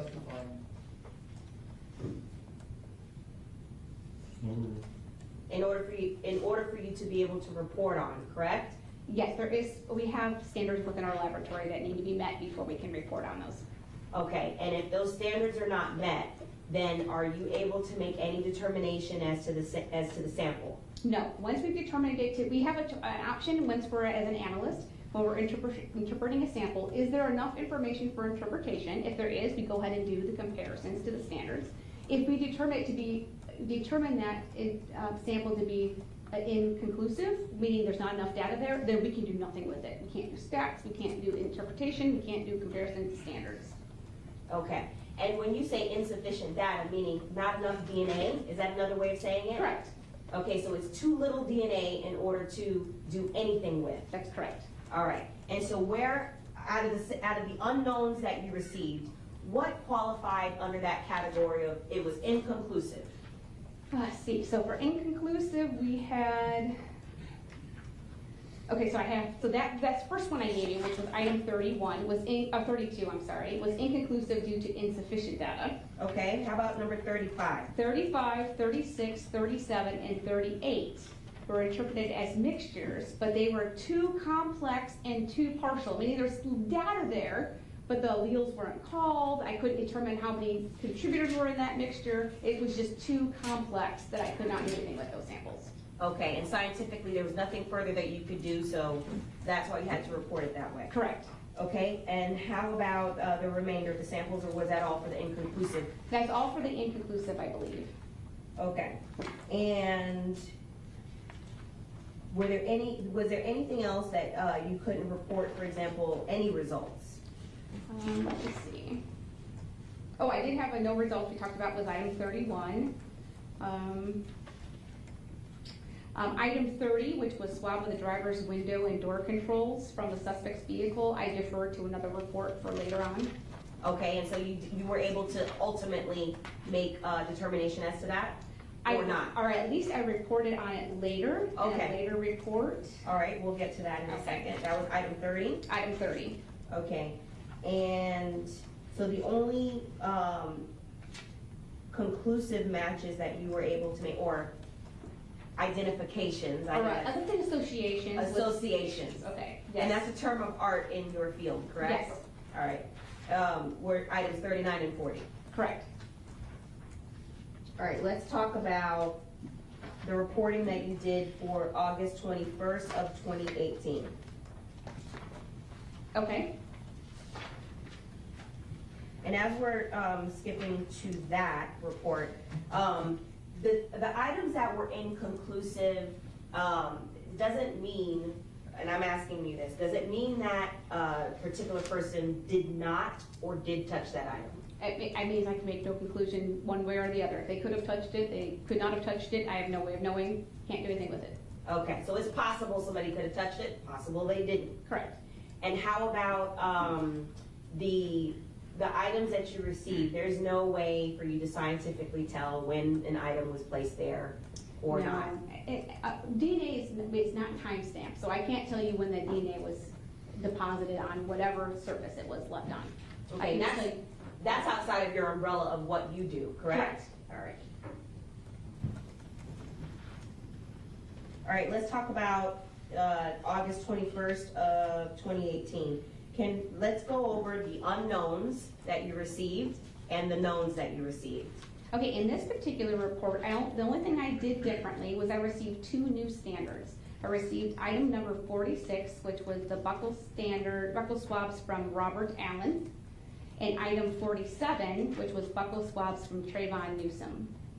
Okay. So I compared those standards to the previous samples that were left unidentified.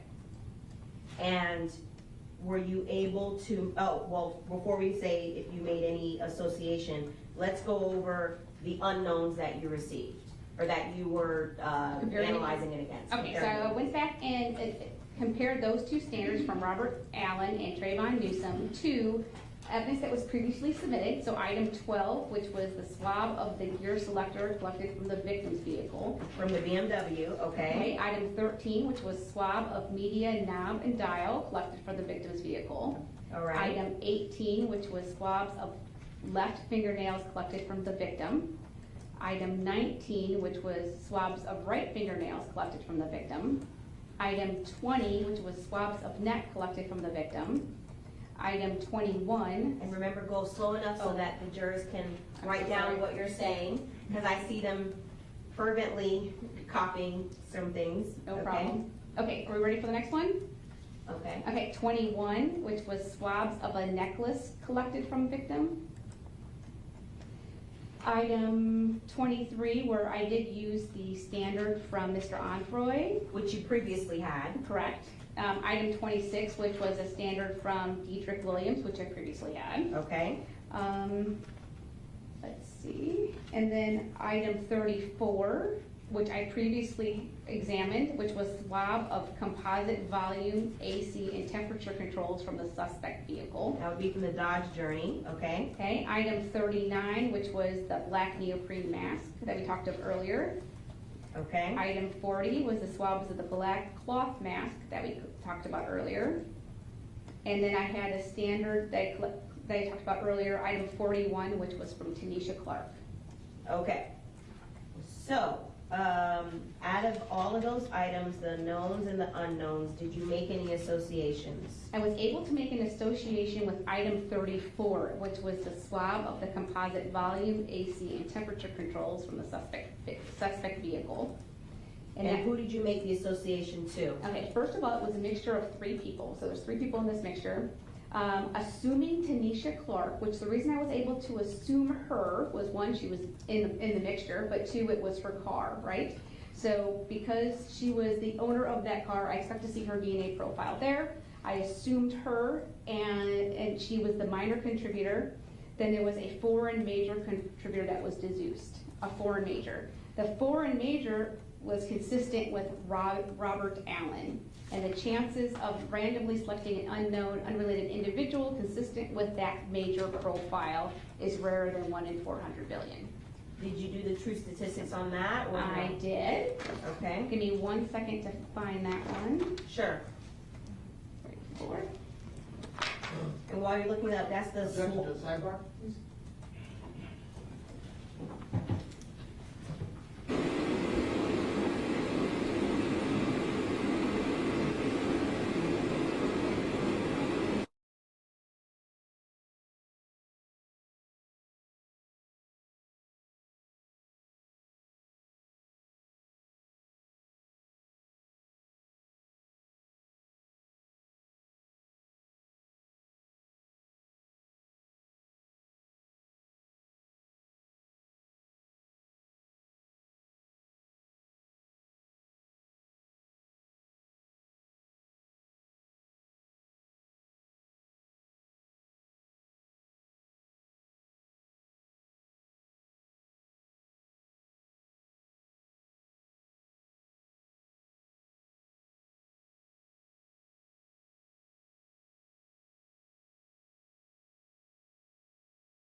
Quintillions, sextillions, septillions. So it's 1.91 times 10 to the 6. 124. Followed by, so it's 1.91 followed by 22 zeros. Okay. Large number. As to Robert Allen touching the volume and AC knob in the Dodge Journey. That's correct. Were there any other categories that you weren't able to report out as to the unknowns? Speaking about the August 21st reporting. So I was able to exclude Robert Allen and Trayvon Newsome from the major profiles from items 18 and 39, which 18 was the left-hand fingernails collected from the victim, and 39 was the black neoprene mask. Robert Allen and Trayvon Newsome were also excluded from item 12, which was the swab of the gear selector from the victim's vehicle. From the BMW, okay. Item 13, which was the swab of the media knob / dial collected from the victim's vehicle. Item 19, which was swabs from the right-hand fingernails collected from the victim. Number 20, which was swabs of the neck collected from the victim. and item 21, which was swabs of the necklace collected from the victim. I also was able to exclude them as contributors to item 40, so I was able to exclude Robert Allen and Trayvon Newsom from item 40, which was swabs of the black cloth collected from the blue and red Jordan bag. Okay. And similar to when you were discussing your July reporting, reasons that contact DNA would not be on the victim could potentially include the victim went through surgery and had gone through was sanitized before surgery, right? That's not answered. Anything's possible. He was bathed, washed, had clothes, but again, like I can't really testify to activity level. Because you don't know. I don't know. I don't know how DNA got there or didn't get there. Okay. Or if it was there and washed away, I would have no way of knowing. All I'm asking is if it's possible. Don't know. I don't know. Okay.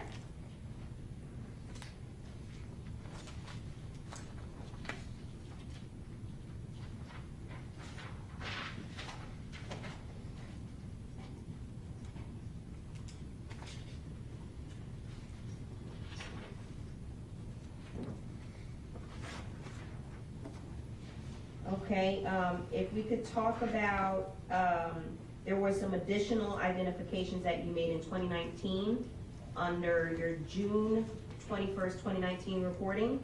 Yes. And specifically, the unknown that you were analyzing, I'm talking about item 12. Okay. You received item 12 for analysis that was a swab of the gear selector from the BMW. That's correct. What were some of the known samples that you received that you hadn't already received before? The only one I believe that we have not yet talked about was Genesis Sanchez. Okay, the victim's girlfriend, Genesis Sanchez? Yes. I received her profile back in, let me see.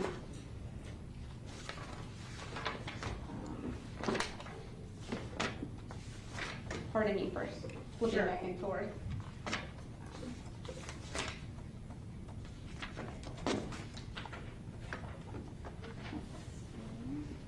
Oh, on report dated 7/30/2018, I received a standard from Genesis Sanchez. That was item number 45. She's the only one left that we had not discussed.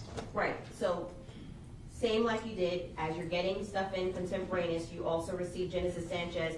You also had all the other standards and you compared all of them to the unknown profiles that hadn't been resolved yet? Correct.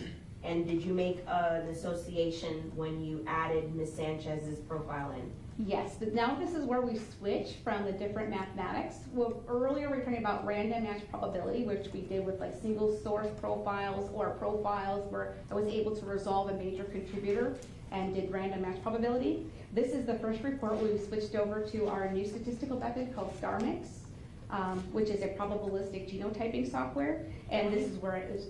I'm sorry, when you say switched over, that was in 2019. That's the current method that's used for multiple sources, correct? That's correct. We use this now. And we use it on single sources and mixture profiles. It's just our new statistics. Okay, and so which item were you able to make an association with? I was able to make an association with item 12.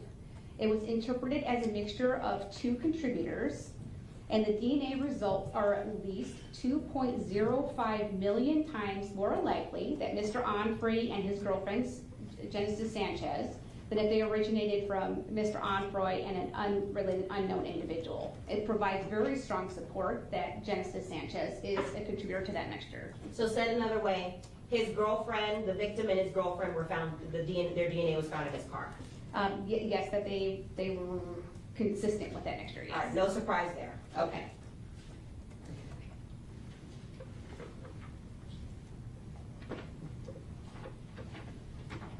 Now, there were some other mixtures, and without confusing the matter, there were other mixtures that were found. And when they're found, what do you do when they're so low that you can't make an association or report on it? Basically, all my report will say is due to limited data, this profile is uninterpretable. Or I I forgot what the exact wording is, I have to refer to my report, but basically that it's just, due to insufficient data, there's nothing I can do with it. Okay, and that happens especially in a case like this where you have multiple sources of DNA or swabs coming in for an investigation this large, correct? It's typical in the cases this large. It's also typical by the type of samples collected. When you're doing a lot of touch or contact samples, it's not unusual to have them be insufficient. And when we say insufficient, I know you talked about numbers being followed by 8 zeros or 9 or 27. What are we talking about in terms of the numerical value? How low are we talking about? Like let's say it usually happens when I have like 2 alleles, and we're looking at 24 different areas of your DNA. I'm expecting to have 2 alleles at each of those locations. I might have just 2 alleles pop up. So two, not 2 followed by 0, just 2. Two. So 2 alleles. The statistics would be inconsequential. They're useless. It would be what we would call adventitious. Like you just may happen to have contributed to that profile, and it means nothing. Okay. Another layman's term, it's garbage. You can't do anything with it. Right. And did you have that in this case where it was just so little you couldn't do anything with it? I had a couple of samples like that were, or at least one for sure, where I said due to insufficient data. I believe that was like 30. Item 32 was inconclusive for comparisons due to insufficient data. That just means it was just too low, couldn't do anything with it. Okay. 1 moment, Your Honor.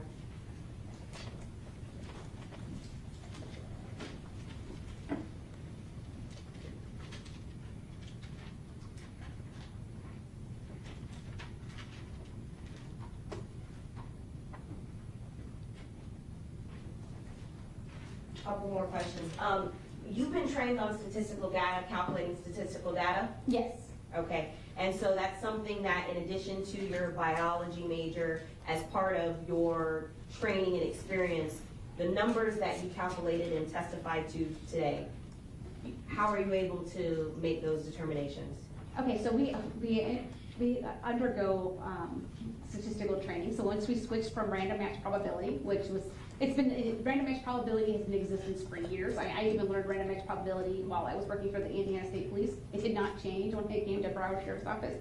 Once we switched over from the probabilistic genotyping, which is the StarMix statistical method, we underwent tons of training, multiple 40-hour classes, at least one 40-hour class. We had Dr. Buckleton come to our laboratory and do additional training. We've gone annually, we have annual training on StarMix.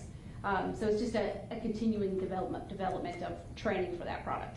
Okay, so you're well versed in that. And when items are being submitted to the lab for DNA testing, as a DNA analyst, are you trained to be able to know what types of items that are swabbed could have a better chance of getting a DNA profile versus others?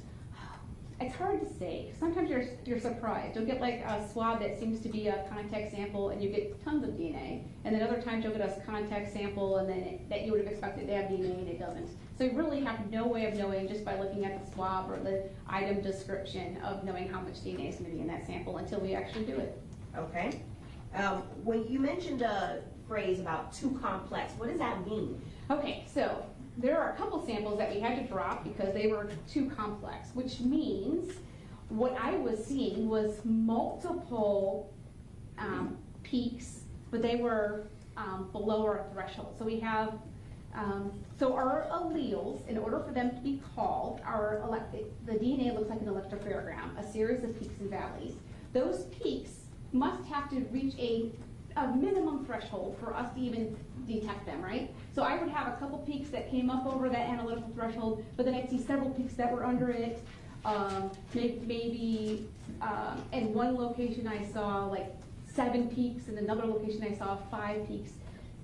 It was just too complex. I couldn't make heads or tails of it. There wasn't enough call from any one individual. There's just too much data. Sometimes I had to do it as well, because our laboratory is only able to look at mixtures up to 4 contributors.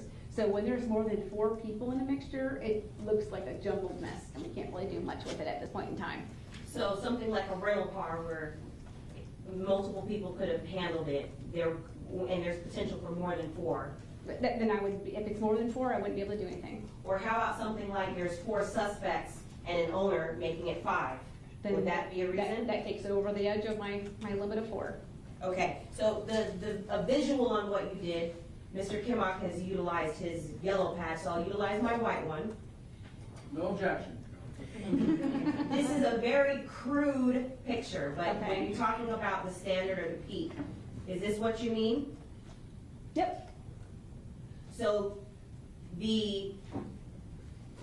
what looks like a peak above the line, is that what you're counting in terms when you said there's 2 or versus however many? Correct, but then there's very obviously peaks below the analytical threshold. So this would be our If you need to step down, you can. Okay. Judge, is it okay if Ms. Yes. Ina steps down? So this would be what we consider our analytical threshold. So anything up beyond this, or the computer system would actually mark this as an allele and give it an allele call, a numerical value. Anything that's below our analytical threshold is clearly there, but it doesn't mark it.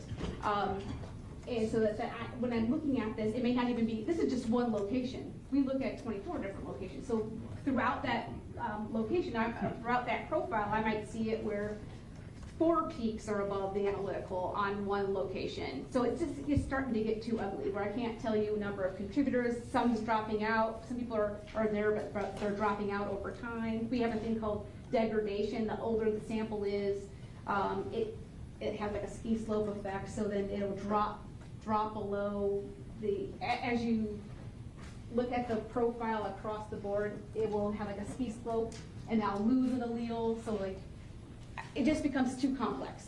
Okay, and so with respect to Broward Sheriff's Office protocol, Correct.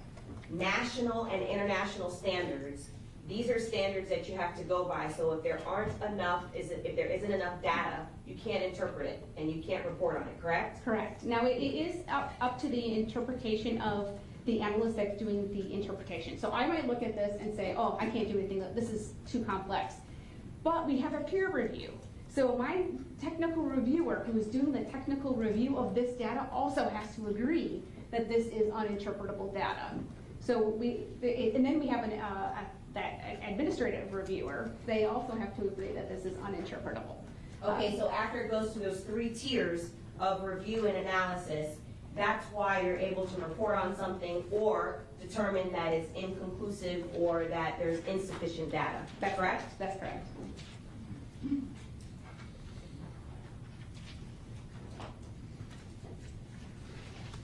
One last thing, because you talked about 2 different types of systems of calculating statistical data, the RMP and the star mix. Correct. The fact that the star mix is one of the newer methods used to calculate the statistical data, does that mean that RMP is bad and the new way is good? No. Okay. So let's think of it, is anybody my age? I'm almost 50. You guys all look so young. But remember back in the day when you had to physically walk to the television and turn the channel, right? It was still an effective method. You still turned the channel. You were still able to put on what you wanted. But as technology has evolved, I can now sit on my couch and use my remote. It's the same.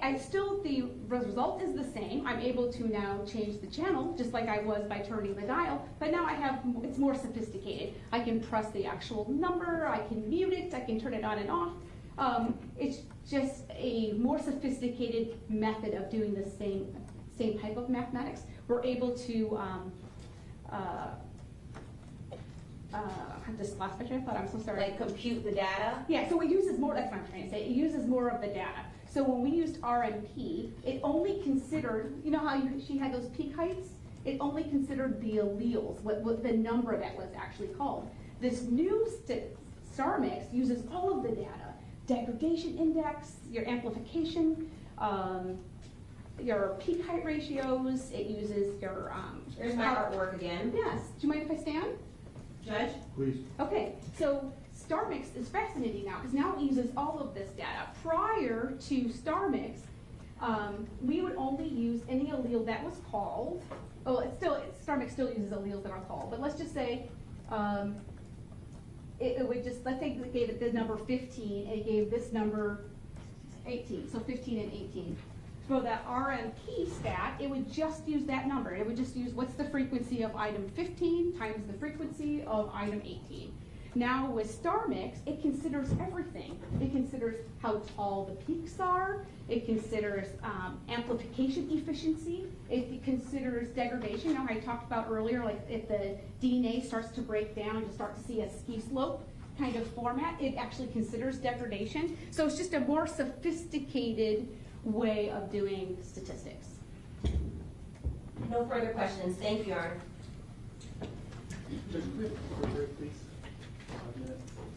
All right, so before across, we'll take a 5 minute.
That Crime Stoppers material where these clients were in fact, information was given about them. I didn't feel that was correct. However, the court feels obviously is the most crucial issue here. If that does not open the door, I simply intend to show Detective Curcio and refresh his recollection. And if the court feels that opens the door to other information in those boxes, I would do it. I'd like to respond when Your Honor allows me to. I wasn't asking you, I was asking you. I was giving it away. What I do for a living. Yes, Your Honor. So, as Mr. Rivera stated, we are in fact objecting on the basis he indicated, but also others. So the first is, yes, we believe that it would open the door to other tips that came in. And as Your Honor has ruled previously in this trial, tips are not supposed to be coming in this trial. They have been mentioned, but to now try to enter them in and talk about them more would just go in furtherance of what your Honor's orders had not to do in the first place. What's on those potential tips is hearsay. One, we can't authenticate them. They're from an anonymous source, basically. So we don't just allow anonymous tipsters to just come in here and testify without authenticating it, corroborating it, things of that nature. Also, we can't tell when those photographs were taken, things of that nature, and for all those reasons, as I see Your Honor shaking his head, we feel that those should not come in because it would also open the door to the tips that came in about the defendants and their involvement in this case. Okay. If Detective Curcio gets called back in and you want to use these to refresh his recollection as to whether there were pictures of other people throwing money, that's not exactly coming into evidence if he says he doesn't remember there being other pictures. And then, I mean, a person can really use anything they want to refresh someone's recollection. Correct, Your Honor, but the evidence is the testimony from Detective Curcio stating there were other people in the tips that came in flashing money, but that's still evidence. So we're bringing up tips from anonymous sources. What he says is evidence.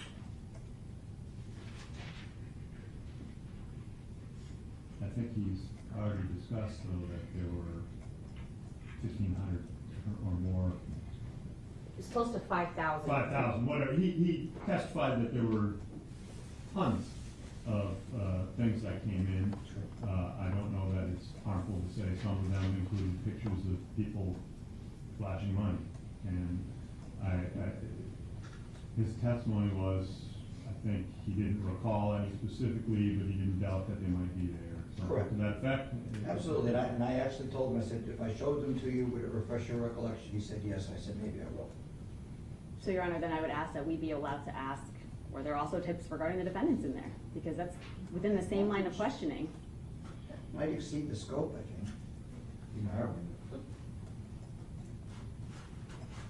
Well, it would be our scope first because we're going first, so. Well, I mean, I'm giving you the opportunity, you know, whatever the court rules, I have no problem either way. I don't think it's a big point. I just asked, I did something in front of the jury and I don't like to leave it hanging. I told them I would bring them in. I have. They're there. And, you know, my credibility is a little bit at stake, but I don't think that's a big problem. Whatever the court wants to rule. If this opens the door to all that, then I think we're getting, the difficulty is that I think we are getting into somewhat of a collateral matter. There was some testimony that there were 5,000 things, that most of it was nothing. And where Jake came in, in all honesty. And this just highlights the fact that there was more things of nothing there. So I think consistent with the evidentiary rule that says when a witness gives an answer on a collateral matter, you're kind of stuck with it. There's no, this isn't really impeaching. I understand what you're saying, but it's in some ways is asking them, well, would these be some of the things, but it leads nowhere because they're of no evidentiary value because again, they're just anonymous photos with no context and whether they came from a tip line or if I go on to Instagram right now and in the little you'll see them. Thing and type in the search bar flashing money, millions of images will come up Absolutely. that are not related to this case either. Absolutely. So, I think we best to not go there as it would be misleading, confusing, and turning away from the issues at trial. But if you'd like them marked as appellate exhibits, I can do that. Let's do that, Judge, and I'll accept your ruling and respectfully object to it. Thank you. So we can, actually, these were ID'd different, but I'll make them one composite appellate That's exhibit of the defense exhibits that were rejected. Thank you, Judge. Judge, we have this vote right, will join and, join his objection. So, and Mr. D also is joining? Yes. All right. Also, thank you. When you stood up and asked for the restroom break, I thought you were just standing up saying no questions. No, No? Yellow pad? no, yeah, we got, to come back. All right, are we ready to get underway? State's ready, Judge. Bring them up. Good drawing. Very pretty. No, never mind that way, I just. And the peaks are more pointy, not as rounded. Exactly. But I wasn't gonna correct her. Yeah, that's- She saw us draw every picture. I was like, "Good." yeah, what are you No, I drawing? mean, like, it's not perfect. Well, it is perfect in my eyes. Rude. Yeah, fine. Rude.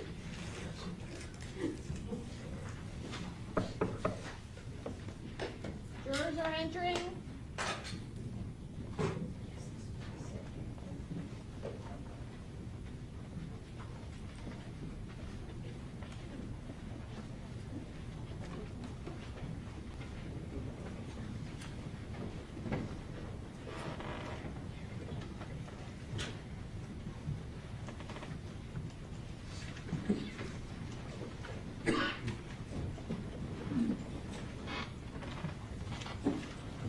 Parties may be seated. Court will come to order. Parties and parties, jurors are present. Ladies and gentlemen, welcome back.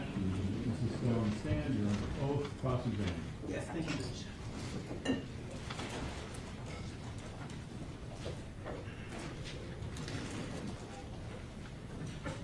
Good afternoon, ma'am. Good afternoon. I want to start with all, so the jury knows all of the known standards that you received in doing your analysis in this case. Am I correct that you received the known DNA standard of Jose Androy? Yes, You received the known DNA standard of Genesis Sanchez? that's correct. You received the known DNA standard of Leonard Kerr? Yes, You received the known DNA standard of Scott LaValle? correct. You received the known DNA standard of Tanisha Clark? Yes, You received the known DNA standard of Robert Allen? yes, You received the known DNA standard of Diedrich Williams? yes, You received the known DNA standard of Michael Boatwright? yes, And you received the known DNA standard of Trayvon Newsom? that's correct. Are there any additional known DNA standards that you received in this case? I don't believe so, no.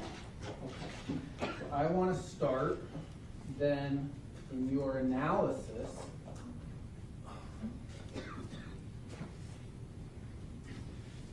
I want to start by talking about, let's start with J01. Am I correct that you received a swabs that were labeled by the crime scene detective as J01? Correct. That is my item number 18. Okay. Perfect. So I'm going to go ahead and get 18. And am I correct that J01, item number 18, was 2 swabs from the left fingernails of the victim? Let me double check to make sure it was 2 swabs. I would have that in my case description, item description. 18.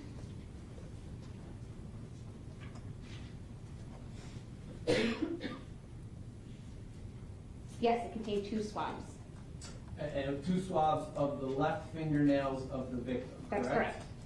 I'm just going to add victim. Now, am I correct that you were able to obtain DNA profiles from item 18? I did, yes. And am I correct that the profile that you received was a mixture from 2 separate contributors? That is correct.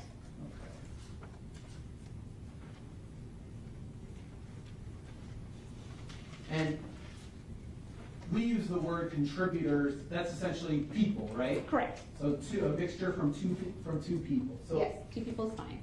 underneath the victim's left fingernails was the DNA from 2 separate people, correct? Correct. I would assume, you can correct me if this is a bad assumption, I Okay. would assume that one of those people was the victim himself, correct? That is correct. Mr. Onfroy was one of the contributors. Okay.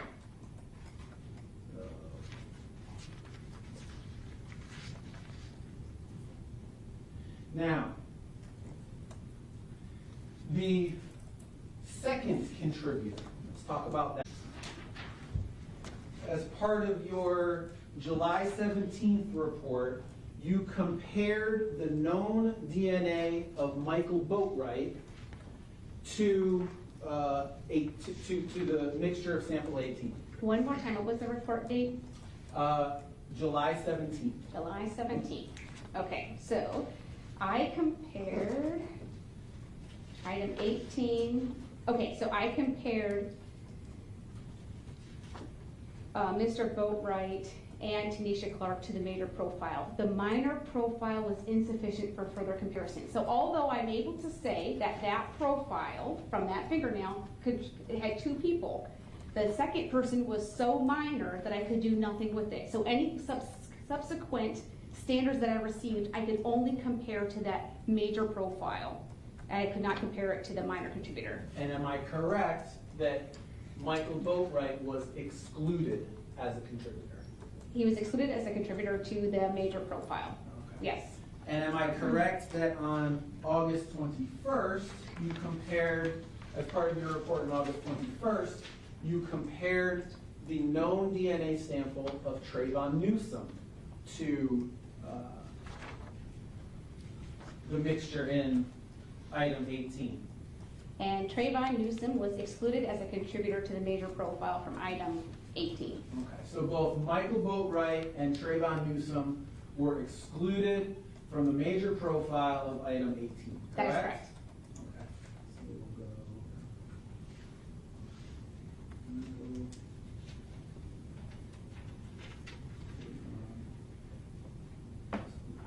And am I correct then that as you sit here now, you have never made an association with the second profile that is underneath the left fingernails from item 18? And I will never be able to do that because it is insufficient for further comparisons. It was just a low-level minor contributor. Okay, so the answer is yes, correct? Correct. Okay. All right. Let's talk about JO2. Okay, that is my item 19. Thank you very much. Mm-hmm. JO2 was 2 swabs of the right fingernails of the victim, correct? That is correct. All right. I would assume, am I correct that you obtained a mixture of 2 people from the swabs from these fingernails? That is correct.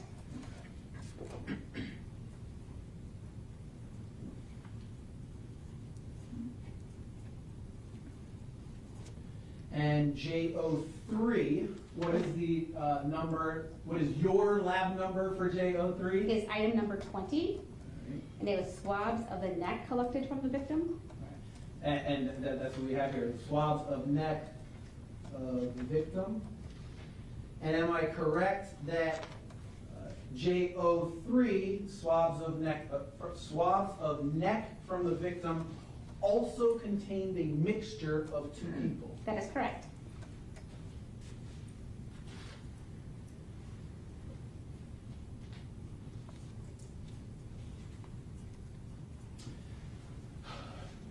Am I correct in assuming let's go back to the right fingernails, 2 swabs of right fingernails? Okay, my item 19. Your item 19. Would I be correct in assuming that one of those contributors was the victim? That is correct.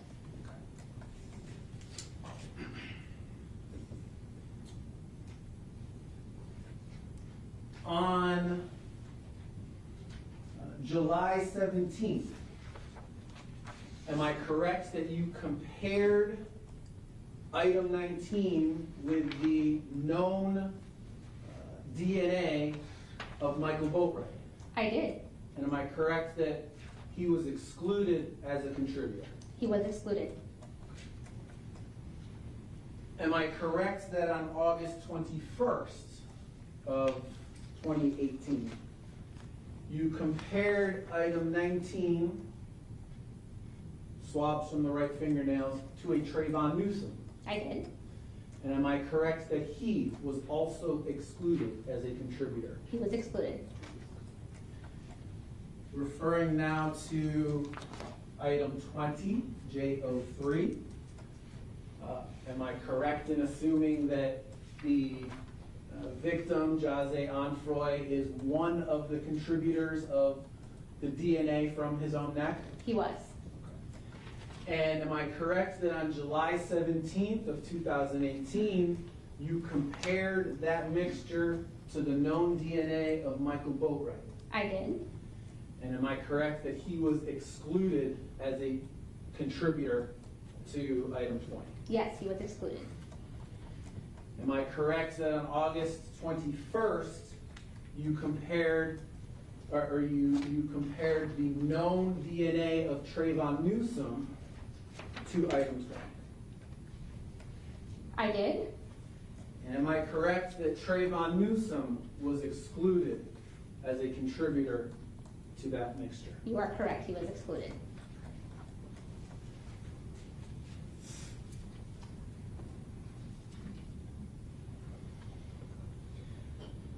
The state talked a little bit about things in an ER room, in an emergency room, could impact whether DNA was found in a particular location, correct? Correct. All right. Anything like that wouldn't delete, there's nothing that would delete some DNA and not delete others, correct? I see where you're going, but if it's from his own body, even if he bathed and you, anybody, if you bathed and you Sure. washed away all of the other extraneous DNA, His DNA, you would Mr. still. Onfroy's DNA would still be there. Correct. Correct. There is, in 18, 19, and 20, there was a foreign DNA Correct. to Mr. Onfroy there, That correct? is correct.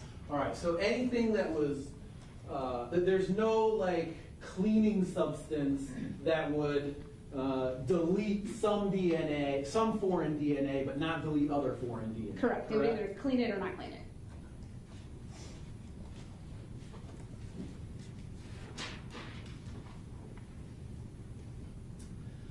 Am I correct that you received a item J08A identified as 2 swabs of necklace in this case? Yes, that is my item number 21.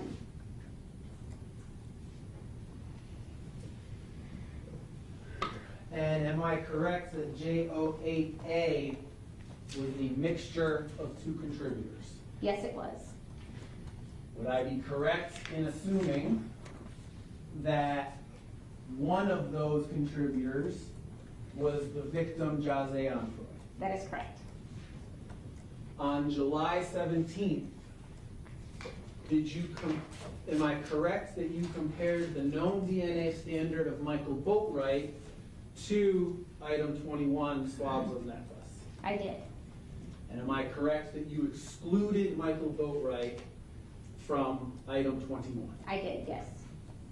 Am I correct that in August, should have the date memorized by now, August 21st of 2018, you compared the known DNA standard of Trayvon Newsom to that mixture of 2 people? I did. And am I correct that you excluded Trayvon Newsom from being a contributor to item 21? Yes, Trayvon Newsom was excluded. So again, item 21, mixture of two people, Michael Boatwright and Trayvon Newsom were excluded from that. That is correct.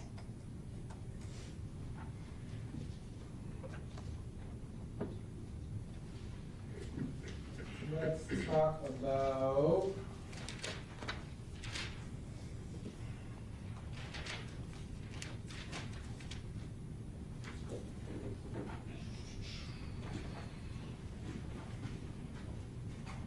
the mask.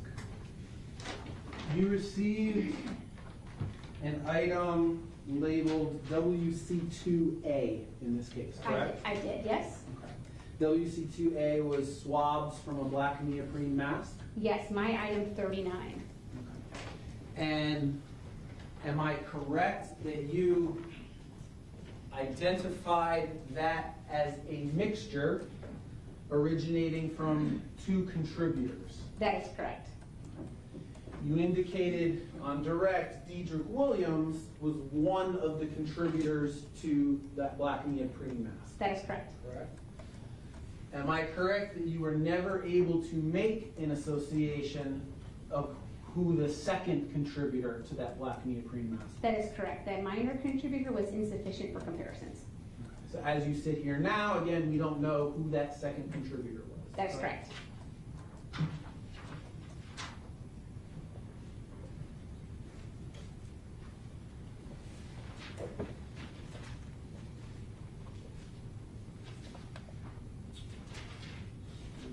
I want to talk about, you received an item labeled DNA 8 in this case, correct? Yes, that's item 34. And that was the volume and AC and temperature controls from suspect vehicle? That's correct. Correct?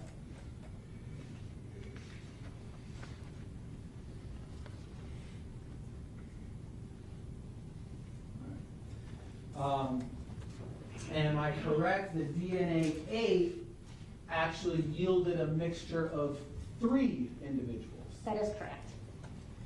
You determined that Robert Allen was one of the contributors of that mixture, correct? Let me double check. Yes, and report dated 8/21/2018. Robert Allen was identified as a possible contributor. You also, I think, testified on direct that you assumed that Tanisha Clark was one of the contributors, and you also saw her DNA in there as well? That is correct. She was one of the minor contributors. Okay. So, Robert Allen is in there, Tanisha Clark is in there. Am I correct that you do not know who the third contributor to that mixture is? That is correct.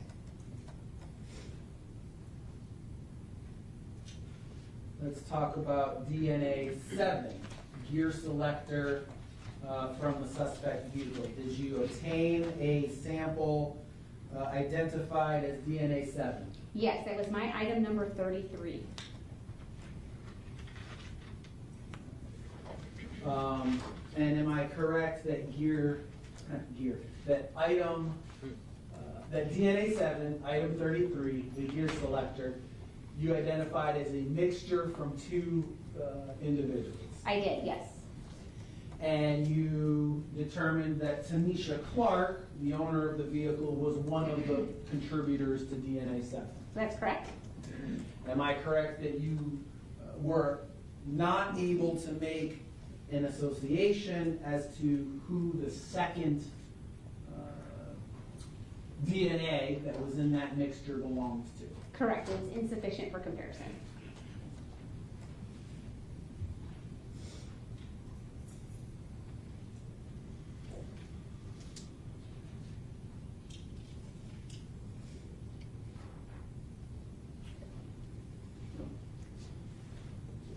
Now I want to talk about some of the items in which you received, which you indicated you received inconclusive results. Okay. And try to explain a little bit about what that means to the jury. So Am I correct, you received an item identified as DNA 6? Yes, that is my item number 32. Okay. And there was DNA in that sample, correct? Yes, there was DNA in that sample. All right. And you're just unable to tell us anything about whose DNA that was, Correct. correct? There was DNA there, it was too low, insufficient for any kind of comparison. Same with DNA 10. Am I correct that you received an... Yes, that is my item number 35. That, you're finishing my question before I ask it. Sorry. No, you're fine. Am I correct that you obtained DNA from item 35? I did, yes.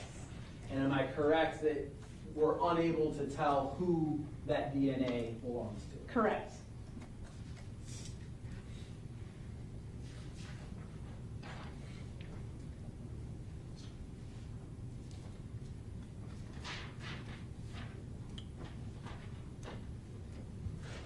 Am I correct that you obtained a sample labeled DNA 16 in this case? Yes, that's my item number 36. And that was labeled as seat controls, rear passenger side seat, correct? I have rear passenger seat suspect vehicle. Okay, I'm sorry, rear passenger seat? It just says swab of seat controls, rear passenger seat suspect vehicle. Okay, thank you. Mm-hmm. Am I correct that you obtained, that there was DNA in that sample, correct? That is correct. In fact, there's a mixture of DNA in that sample, That's correct? correct. But you're unable to tell us anything about whose DNA that belongs. That is correct. It was inconclusive. Am I correct you received an item labeled DNA 17? Yes, that's my item number 37. Am I correct that there was DNA in that sample? Yes. That it was a mixture of DNA in that sample, correct? Yes. But am I correct that you are unable to tell us anything about whose DNA that is? That's correct. It was still too complex to do any kind of interpretation. Let's look at DNA 19. Am I correct? You obtained or you received an item in this case labeled DNA 19. Yes, that's my item number 38. And there was DNA in that sample, item 38, correct? Yes. It was a mixture of DNA, correct? Yes, correct. And you're unable to tell us whose DNA that is, correct? It was uninterpretable, too complex.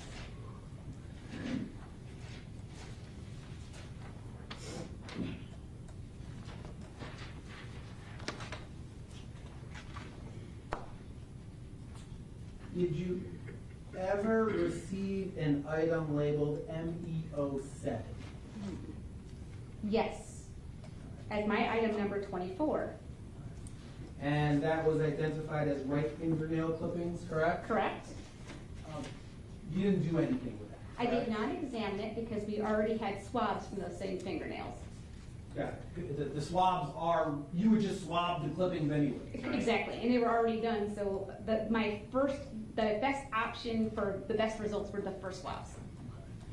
Same with MEO8, left fingernail clippings. Correct. What's your item number there? Item 25.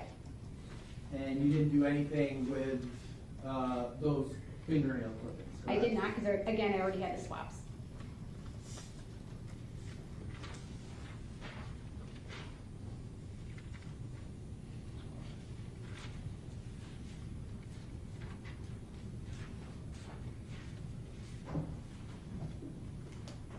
You have shared with us how you number the items that come in when they come into your lab. So something will come in J01, you'll give it a new number, That's correct.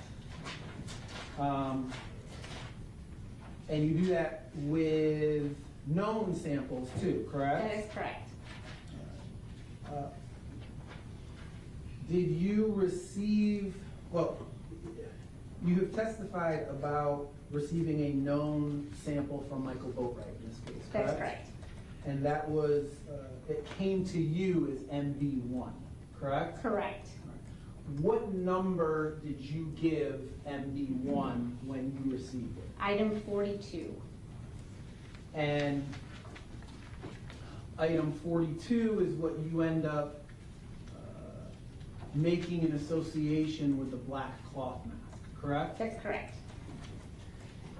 Can you tell the jury, please, what item number 47 was? 47 was the buckle swabs from Trayvon Newsom. So, Michael Boatwright, 42, Trayvon Newsom, 47. Correct. Correct? Am I correct that in one of your reports in August of 2018, you mislabeled Trayvon Newsom as being item 42? That is correct. I made a typographical error. You made that error twice in that same report, correct? Correct. I was consistent in my error. Okay. And this report went through the normal peer review process, correct? Correct. Okay. It was missed by the peer review process as well, correct? That's correct. And you identified that identification of Trayvon Newsom as item 42. That report, I guess, stayed that way until you wrote a new report the following year, correct? Correct. It was about 9 months later, correct? I believe so. It went from August to, I didn't rewrite the amended report until June of 2019. All right. So in August of 2018, item 42, you identified as belonging to Trayvon Newsom. In June of 2019, you wrote a new report amending that, correct? Amending the item number. The name was still the same. It was still Trayvon Newsom, but I erroneously used the number 42 instead of 47.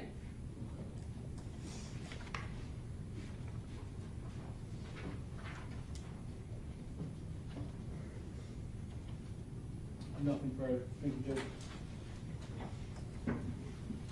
Yeah, Judge? May? Good afternoon. Good afternoon. I'm not going to re-ask questions related to Trayvon Newsom. You've also testified about that already, so the jury's heard. But let me give you a hypothetical. Okay. I'm sitting here with Mr. Newsom. He's on trial. Tells me he's very nervous and his neck is really tight. If I start massaging his neck, is it possible I'm leaving my DNA on his neck by doing that? Like I told you earlier, I can't testify to the activity level, but I would expect that you could possibly leave DNA behind. It's one of those hypotheticals that could happen. And that's because every cell of the body has DNA, correct? Correct. So if my fingers were sweaty, the moisture from my fingers may have left DNA on his neck, correct? Yes. Epithelial cells, what are those? Can you explain that? Those are your skin cells that are all over your body. They're an internal organs or an external organs or hands. Those are shed. That's usually when we talk about contact or touch DNA, or it's you leaving epithelial cells behind. So that could also have been on his neck from what I just did, massaging his neck, my epithelial cells from my fingers. Correct. But maybe not, because there's no abrasive surface there to rub off those And I epithelial don't know cells. things like how are you a shedder. There are so many things that go into that. That's why we can't testify to activity, because I have no way of knowing, are you a shedder? Are you not a shedder? Are you sweaty or are you not sweaty? Was there an abrasive collar that you would have slipped your hand on and left skin on his I assure you I'm sweaty. But I don't know. I don't know. Gotcha. Let me show you what's in evidence, marked as, I believe, 38 please. This is a rather large gold necklace. You'd agree with me, right? Yes. Okay. Now on this side of the necklace, the side that would normally be worn towards the body, it's a fairly smooth surface. Okay. Would you agree with me if someone touched that surface, you might or might not leave epithelial cells? One way or the other, yeah. Couldn't tell. Couldn't tell. Couldn't tell. But if this was worn this way, with these diamond chips everywhere, and I rub my fingers across it, wouldn't it be more likely I would leave epithelial cells because of the abrasive surface than the smooth surface? But several articles that I've read, they do talk about how you leave DNA behind, and it's more likely if you have an abraded surface. However, I don't have a particular study on that particular necklace, and I don't want to speak to the activity level. Understood, and I know you're being very careful and I'm cautious. trying. We appreciate that, thank you so much. And again, while the state talked about in a surgical procedure, they may have washed the skin of an individual, and that may have caused DNA to be removed, that necklace wasn't washed. If it was touched in abrasive fashion, in a rough fashion, it's likely epithelial cells at the very least would have been left behind, isn't it? If it was not cleaned, again, these are all such hypotheticals. I'm sorry, I'm using evidence from other parts of the trial. Yes, I'm very skeptical about talking about activity level. There aren't enough studies, but it has not been washed. I expect the DNA to be there, regardless of who touched it, who didn't touch it. If it was worn, I expect the person who wore it to be on there. Sure. And in terms of contact, it depends on persistence, how long that person touched it, how aggressively they touched it. There's so many things that I cannot testify to that. Thank you very much. You're welcome.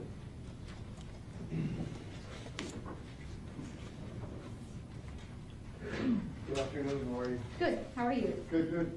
I'm gonna turn your attention to item 39, which was the black DMP mask. Okay. You testified that there was two types of DNA, correct? Correct. One being my client's, and the other one was you couldn't pinpoint whose it was? Okay, so let's back up. Who is your client? I'm sorry, Diedrich Williams. Yes. So in terms of Diedrich Williams, he is consistent with resolved major profile from that item. And then the other DNA profile was not, it was inconclusive, or how did you label it? Let's see. The results from the minor contributor are inconclusive for comparisons. So I am seeing evidence of a second contributor. It's just so low and so minor that there's nothing I can do with it. So I couldn't even use it for comparisons. And would that have been the same result if you would have used the star mix? No. With star mix, I can put the whole profile in as a mixture. What I would probably get, though, it'd be statistics from all the comparisons, but there's going to be in that low-level adventitious range. So it's still, back in this time in 2018, we didn't have star mix, so I can only interpret major, minors, etc. But with star mix, it would interpret the entire mixture, but it is so low and so minor that I would expect the statistics to be in that adventitious range or even like the minor exclusions. Okay. And none of the samples that you took in this particular case that were, is it RMP? Oh yes, RMP, random match population. None of the RMPs were reprocessed using the star mix? There might have been some overlap, but I think what I did was the ones that hadn't already previously identified a contributor to it, those were the ones that went on to star mix. Or if I said in a previous report there's a mixture that will be subject to a separate report, then that was the one that was done later in star mix. Those were typically mixtures that were, there wasn't a major or a minor component that I could pull out separately. They were like a kind of a jumbled mixture where I couldn't do anything with it by eye, so we had to wait for star mix to come online. And regarding item 39 and the multiple DNA profiles that you found, does your report indicate where on the mask it was found? Or? No, you'd have to talk to the person that collected it. All I received was a swab. I understand. Mm-hmm. Would you agree with me that a face mask is something that has high level of DNA saturation?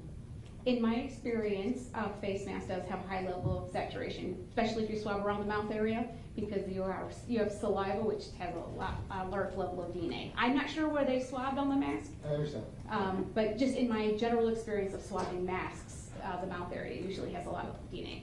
And would you further agree that if it did have a high saturation of DNA, that would last longer statistically? No, it's hard to say because here in South Florida, we have high heat, high humidity. I'm not sure how that mask was stored. I'm not sure when it was collected. DNA does get destroyed over time, especially in Florida, heat, humidity, sunlight. So I can't really speak to that because I do not know how it was stored. Okay. And back to the RMP versus star mix. Okay. Is it safe to say that star mix is And I understand your example where you talked about going up and turning on the TV, et cetera. But can we agree that star mix is a more precise way of analyzing DNA? Okay, it doesn't analyze DNA at all. I'm sorry. It just adds statistics, right? So Right. it does an interpretation. So it'll take a mixture and it uses all of the data in terms of amplification efficiencies, degradation, peak height ratios, peak heights themselves, and it uses more of the data. So I think that's what you're trying to get to, Right. is a more comprehensive way of calculating statistics versus RMP. Now, RMP for a single source versus star mix for a single source, those statistics should be the same. The likelihood ratio on a single source and star mix should be the same as the odds in the RMP. It differs when you're talking about mixtures and partials. Right. And item 39, which with the black neoprene mask, was not a single source. It was not a single source. It was a mixture with a major profile. So, and being a mixture, if you would have used the star mix, it would have maybe shed a little bit more light on... On the minor. I probably did shed a little bit more light on the minor. The major would have stayed the same. It probably would have gotten around the same statistical value. But the minor contributors, I may have been able to advantageously include some of the other standards. And when you spoke about heat and humidity, that affects both minor and major contributors? Of Correct. Okay, thank you. No further questions. Redirect? No, Your Honor. Thank you. You are excused.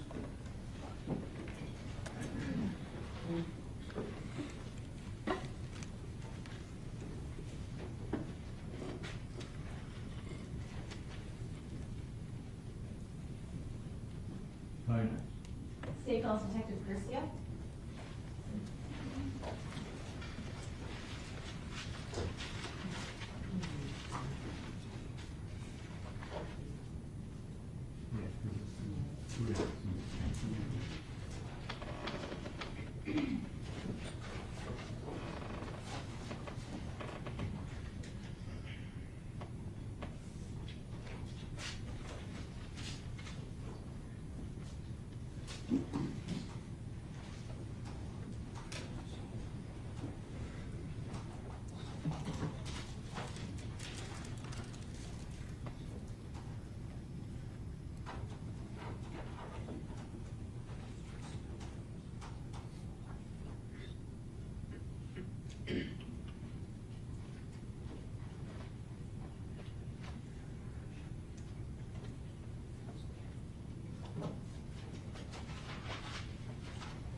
Sir?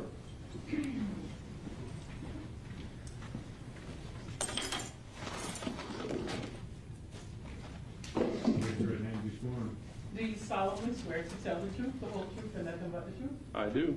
Thank you. You may be seated. Thank you, ma'am. Please state your full name and spell your first and last name for the record. John William Joseph Curcio, C-U-R-C-I-O. And for the record purposes, you're the same Detective Curcio that previously testified. Yes, sir. You may inquire. Thank you, Your Honor. Good afternoon, Detective. Ma'am? Well, we meet again, so just briefly reintroduce yourself to the jurors here today. By name or by? By name and who you work for and what you do. Detective John Curcio. I'm working for the Broward Sheriff's Office currently as a homicide detective. I've been with them since 2009. Previous to that, from 1980 to 2009, I was a Fort Lauderdale police officer, and 13 of those years I was a homicide detective. All right. So previously when you testified, you were asked on direct examination a little bit about some of the cell site location records you received after sending search warrants to T-Mobile. Do you remember that? Yes, I do. Okay, and you were asked a little bit about the different locations you had looked at and received in those records. Do you recall that? Yes. So at this point, I want to go over those records that we now have in evidence, and it is states 71. Okay. All right, so I'm going to start with Diedrich Williams' cell phone records. Okay. So when you receive these records, I'm now pulling up the subscriber information that was previously testified to by the records custodian. Do you see that on your screen? Yes, I do. All right. Can you tell me, and you've reviewed records such as these before in your years of experience as a homicide detective, correct? Pretty much every day since these phone references have existed on other cases. Every case. So in this particular subscriber information, who is the subscriber name that we see? Nell Carter is the subscriber. Okay. And is there a similar name in this particular case? Yes. And who is that? Objection to hearsay. Call for hearsay. Overruled. You may answer. A witness by the name of Nell Carter. Okay. And who is Nell Carter associated with in this case? Originally when I met her, she gave me the last name of Williams. She's associated with Mr. Dedrick Williams. Okay. And do you recall the phone number that was associated with this particular search warrant? 954-867-8340. So let's talk about some of the cell sites that you received in relation to this case.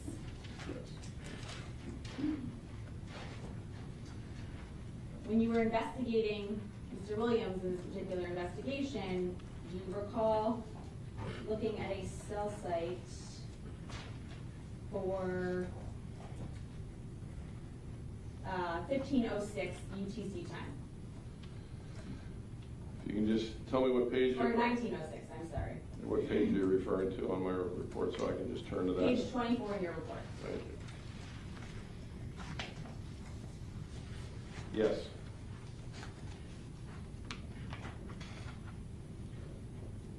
And I'm scrolling down. 618 in the records. And then it would be 1906. And that's in UTC time, correct? Yes. So what would that be in Eastern Standard Time? All right, right there you are, line 374. UTC is, again, as I testified to, that's the universal clock, which is out of England, so you have to subtract going back this way to America for the UTC to be adjusted to Eastern Standard Time. So that time would have been 1506 hours. And in non-military time, what is 1506 hours? 306. So 3:06 p.m. Yes. on July 18, 2018. Yes. All right. And what is that particular call telling us? It tells us the location based on cell towers where that call was being received, where the actual phone that we're looking at, where it was located by cell tower. I'm going to scroll over. No problem. And the cell tower gives us the latitude and longitude, correct? Yes. Okay, does it also give us an approximate address of where that cell tower is located? Yes. Okay, and what's that address?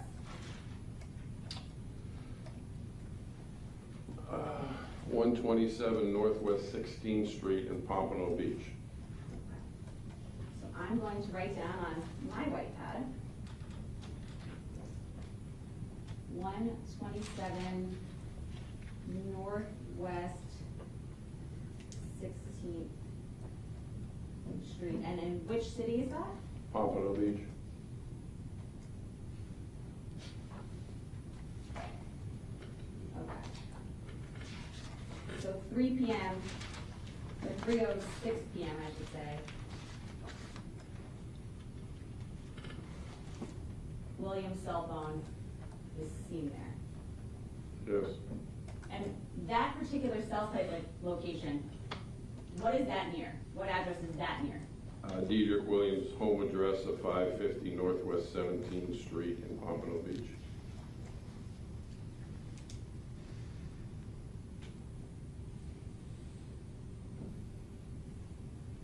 Okay. So then let's go to the next time, which would be 1911. scroll over.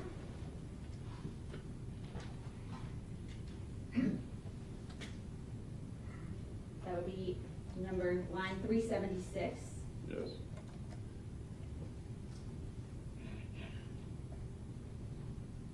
Again, which cell site, tower location, or near location do we see? The same location of the tower, 127 16th Street in Pompano Beach.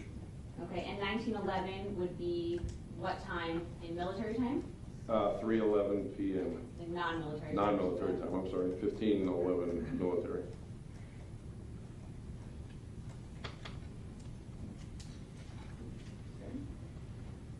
So I wrote down there, 3:11 p.m., Williams phone also at that same cell site location. Yes. All right. Let's now go to 1954, which would be the next line. And what time would that be? In Military non-military time, 15:54, regular people time, 3:54 p.m. And that's line 377 of the records. Yes. And what location do we see Mr. Williams' phone at that point? 201 East Sample Road, Deerfield Beach.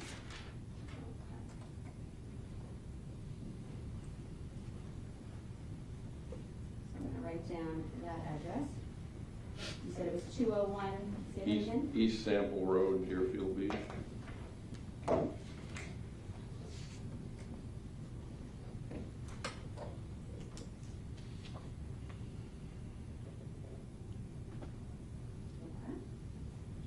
And you said that was 3:54 p.m.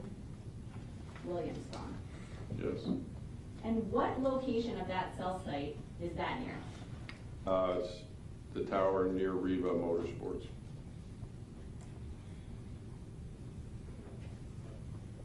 Okay. Now, how long does Mr. Williams' phone remain at Riva for, or near Riva with that cell site location?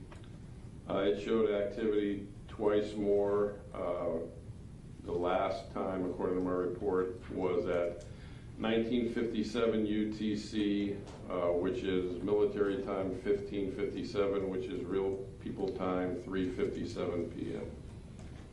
Okay. And as I scroll down this list here, we can still see 201 East Sample Road as we go down the lines, correct? Yes.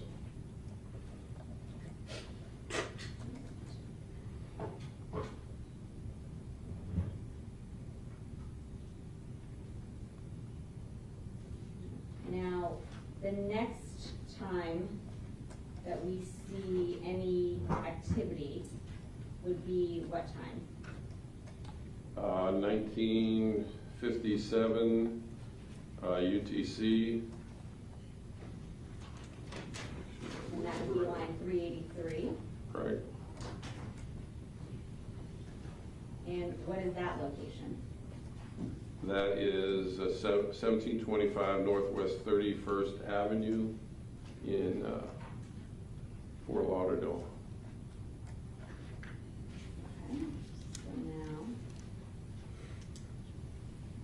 1725 Northwest 31st Ave,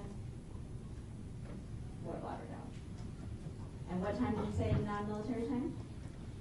Non-military time would be, you gotta go back to the line that you just showed me, which was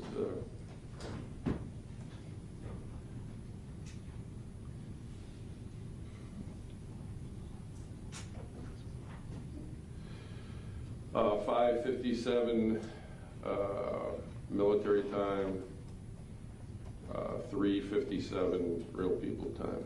Oh, no, I'm sorry, that's the wrong, it should be 2036 is what we're looking at. 2036, which would have been 1636 military time, 4:36 regular people time. Okay, so 436, and so that would be line 384? Yes. Okay, and that particular address is near where? Would you object to vague as to the term near. So, Consistent with what address that we know in this case? It's a cell tower near where Robert Allen lives.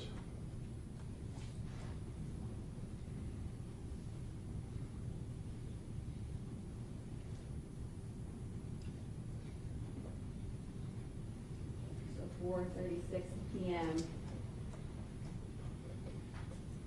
Williamstown. Okay. Let's now go to Mr. Newsom's phone.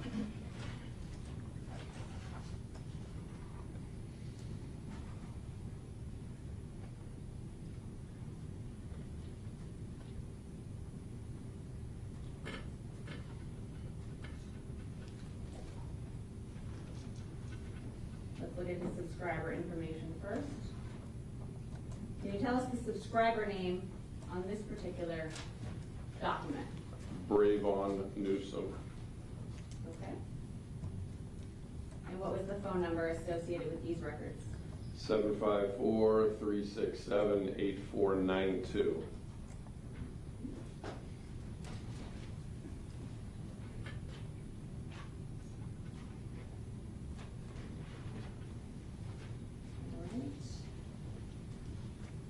So let's go to the first cell site that you reviewed in your investigation that was relevant to this case, which would be 1755 UTC time. Yes.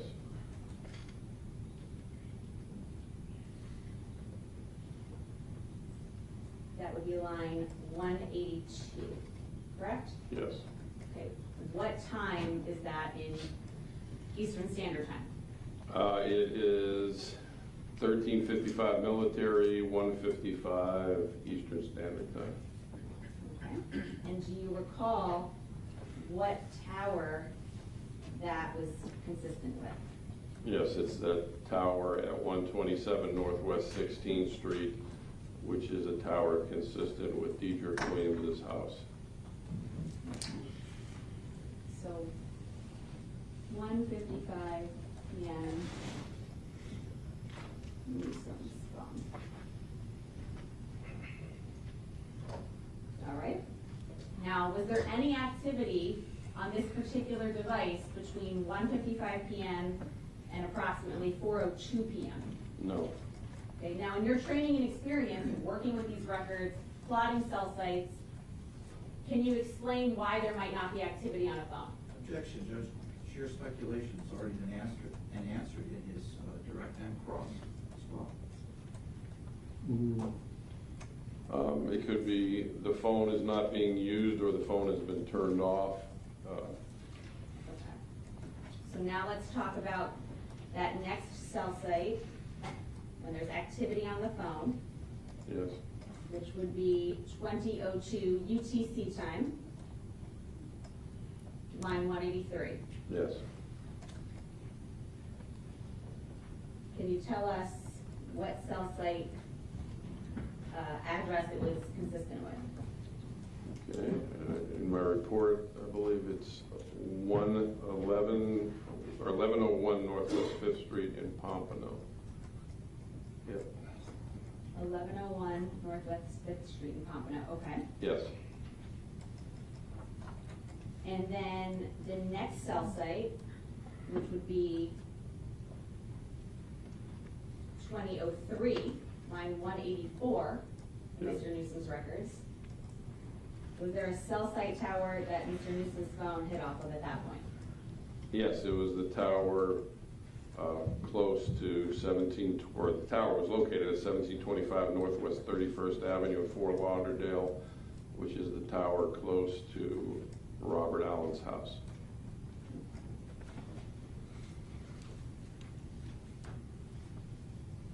So that would be 4:03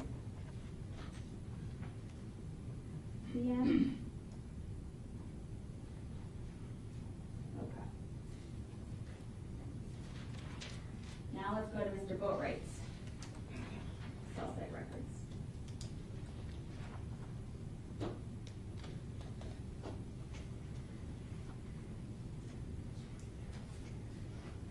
Can you tell me the subscriber name for these particular records? Tammy Walker is the subscriber for that record.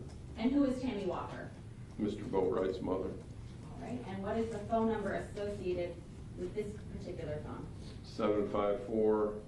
754-207-1410. Now on to the actual cell sites. Which was the first cell site relevant in your investigation in this case? What time? According to my report, it looks like the one at 1900 UTC. And that would be for June 18th, correct? Yes, ma'am. Line 308. Line 309. 309, sorry. Okay, and can you tell us the cell site location address it was near? I was with 127 Northwest 16th Street in Pompano Beach, Florida, which is a cell tower close to Deidre Williams' home address. Okay. And so 1900 would be 1500 in Eastern Standard Time, military time. What time is that in non-military time? 3 p.m.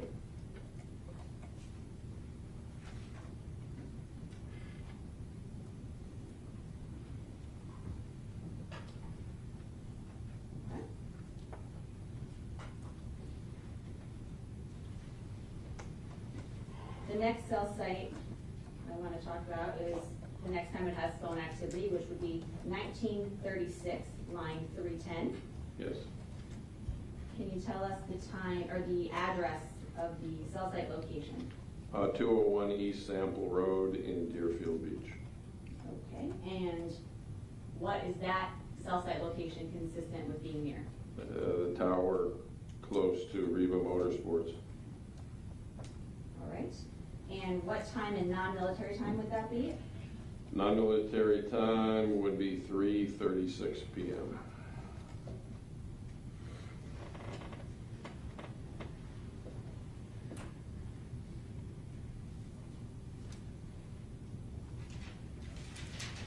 Okay.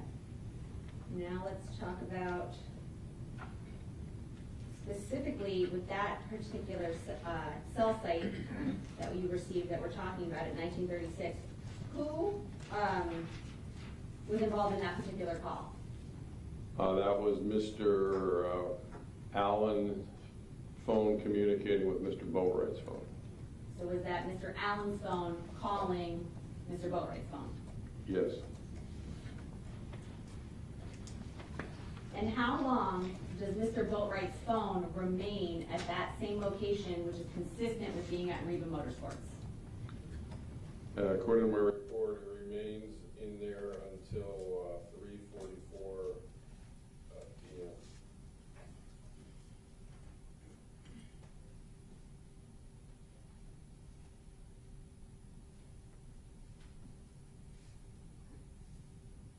Now the next cell site would be 1937, which is line 311 in these particular records. Can you tell me, which would be, I guess, 337, a minute later after that last cell site we just discussed. Can you tell me,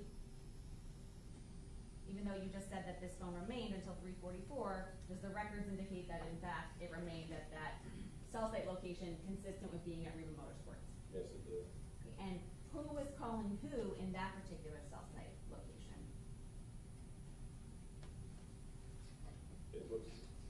It's an outgoing call, so it's Mr. Boatwright's phone calling Mr. Allen's phone.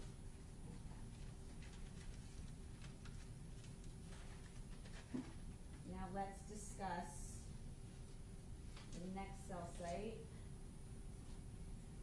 that's relevant to this case, which would be 2009, line 314. Yes. 2009 would be what time in non-military time in Eastern Standard Time? 4:09 p.m. Okay, and what address? It's using a tower at 592 Northeast 42nd Court in Oakland Park. Okay. And then the next cell site would be 2030, one line down, 315. And can you tell me what address that particular cell site location is consistent with being? It's at 1725 Northwest 31st Avenue in Fort Lauderdale, Florida, the tower close to Robert Allen's home address.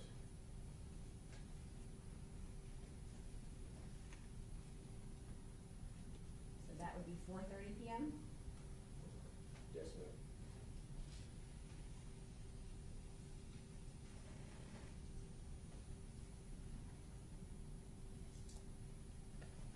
Now that 4:30 p.m. time mark, you've reviewed the driftwood surveillance in this case, correct? Yes, I have. Does the driftwood surveillance match up with the timing of that cell site particularly? Yes, it does. Let's talk about Robert Allen's cell site records.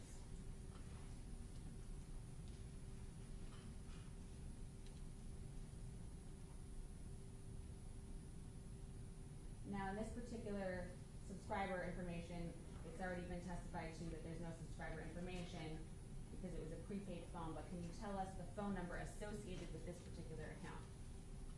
754-308-4520.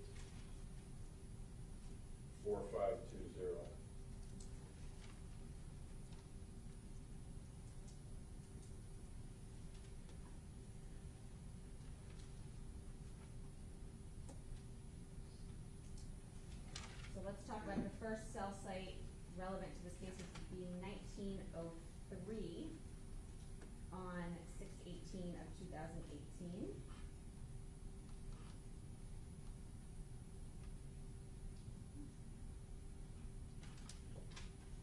Which would be line 136. Yes. Can you tell us the cell site location address for that particular one?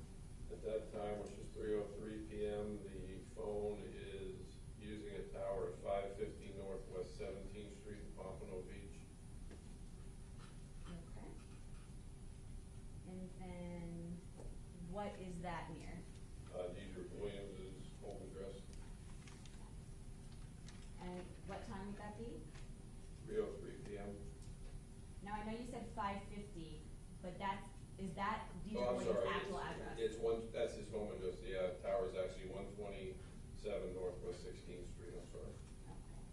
So at 3:03 p.m., Allen's phone is seen at that same 127 Northwest 16th Street in Pompano Beach, which is consistent with being a Deidre Williams' home? Yes. The next cell site I want to talk about would be the next line down, 137, which is 1936-04. Yes. Can you tell us about that particular call? At that call, which is 3:36 p.m., Allen's cell phone is utilizing the tower at 201 East Sample Road in Deerfield Beach, which is a tower close to Riva Motorsports. Okay, and now, who was Mr. Allen calling in that particular call? Well, again, those are the calls to Mr. Boatwright. All right, so consistent with Mr. Boatwright's records, these are Mr. Allen's records showing that same call?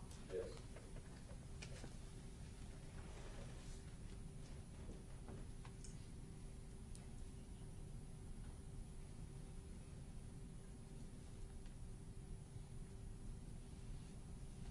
All right. The next cell site I want to talk about would be 1937, line 138. Is that call also consistent with Mr. Boatwright calling Mr. Allen, like we saw in Mr. Boatwright's records? Yeah, see, it's an incoming call, and it's at the same location of Riva Motorsports for the tower close to Riva Motorsports. And then the next cell site would be 2226. No, I think you actually have one between, you have a 2010, I believe. 2010, I'm sorry, let me go back. That would be line 140. Yes. And what is that consistent with? That's Mr. Allen's phone utilizing a tower at 4875 North Federal Highway in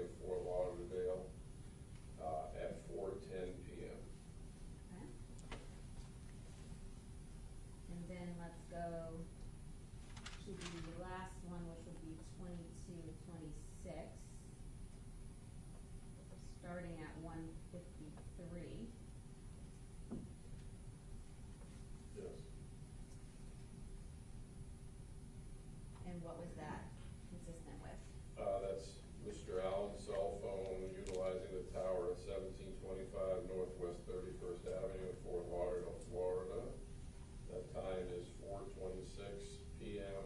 and that's the tower close to his house and the Driftwood Apartments in Fort Lauderdale. Okay, and 2226 would be what time in non-military time? 1826, which is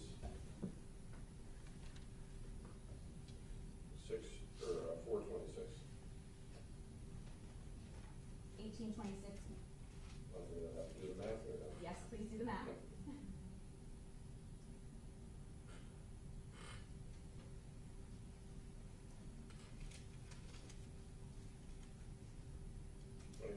1826, which is, it's 6:27. There we go. 6:26 p.m. Okay.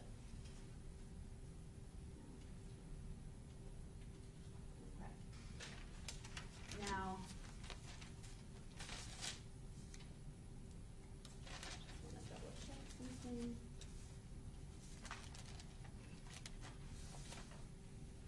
Besides actually getting the cell site locations, which are a general location, you also then got actual locations from some of the cell phones collected in this case, correct? Yes. Okay, and you previously testified to some of those. Yes. May I have a moment, Your Honor? I have no further questions for this witness, Your Honor. Thank you.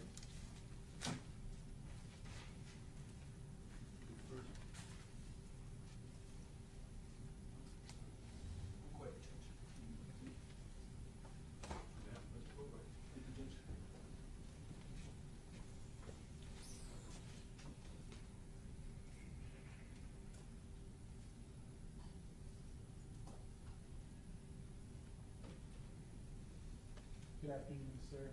I'm going to stay on Mr. Allen's phone. We're still looking at the data from Mr. Allen's phone, correct? Here, I can.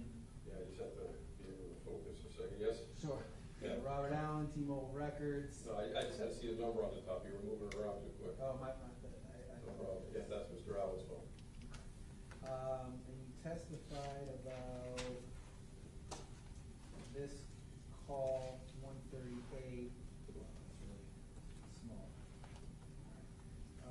He also received, Mr. Allen received a call at 3:41 p.m., correct? In Yes. line 139? Yes. All right. And that call was lasted 90 seconds, correct? And we see that in column C here? Yes. And that call came from a phone number 754-245-1737, correct? Yes.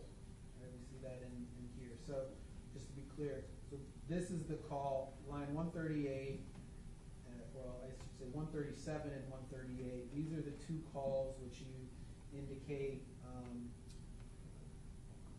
were calls that came from and received by a phone that you later attributed to Michael Bowley, correct? Yes. Line 139, this is a 90-second call when Mr. Allen would have still been inside Reba, correct? Yes. All right, and this is from a different phone number ending in 1737, correct? Yes.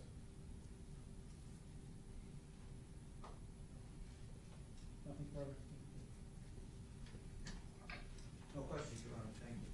No questions? No redirect, Your Honor. Thank you. Thank You you. are excused. Appreciate it. Thank you.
want to leave it to the record? I'll go second. Okay, and you said maybe two? Maybe less, Judge. Okay. Good. And you'll make your decisions at the time? I will, I have about 50 witnesses on my call, Judge, but I can tear it down a little bit. Uh-huh. All right, thank you all.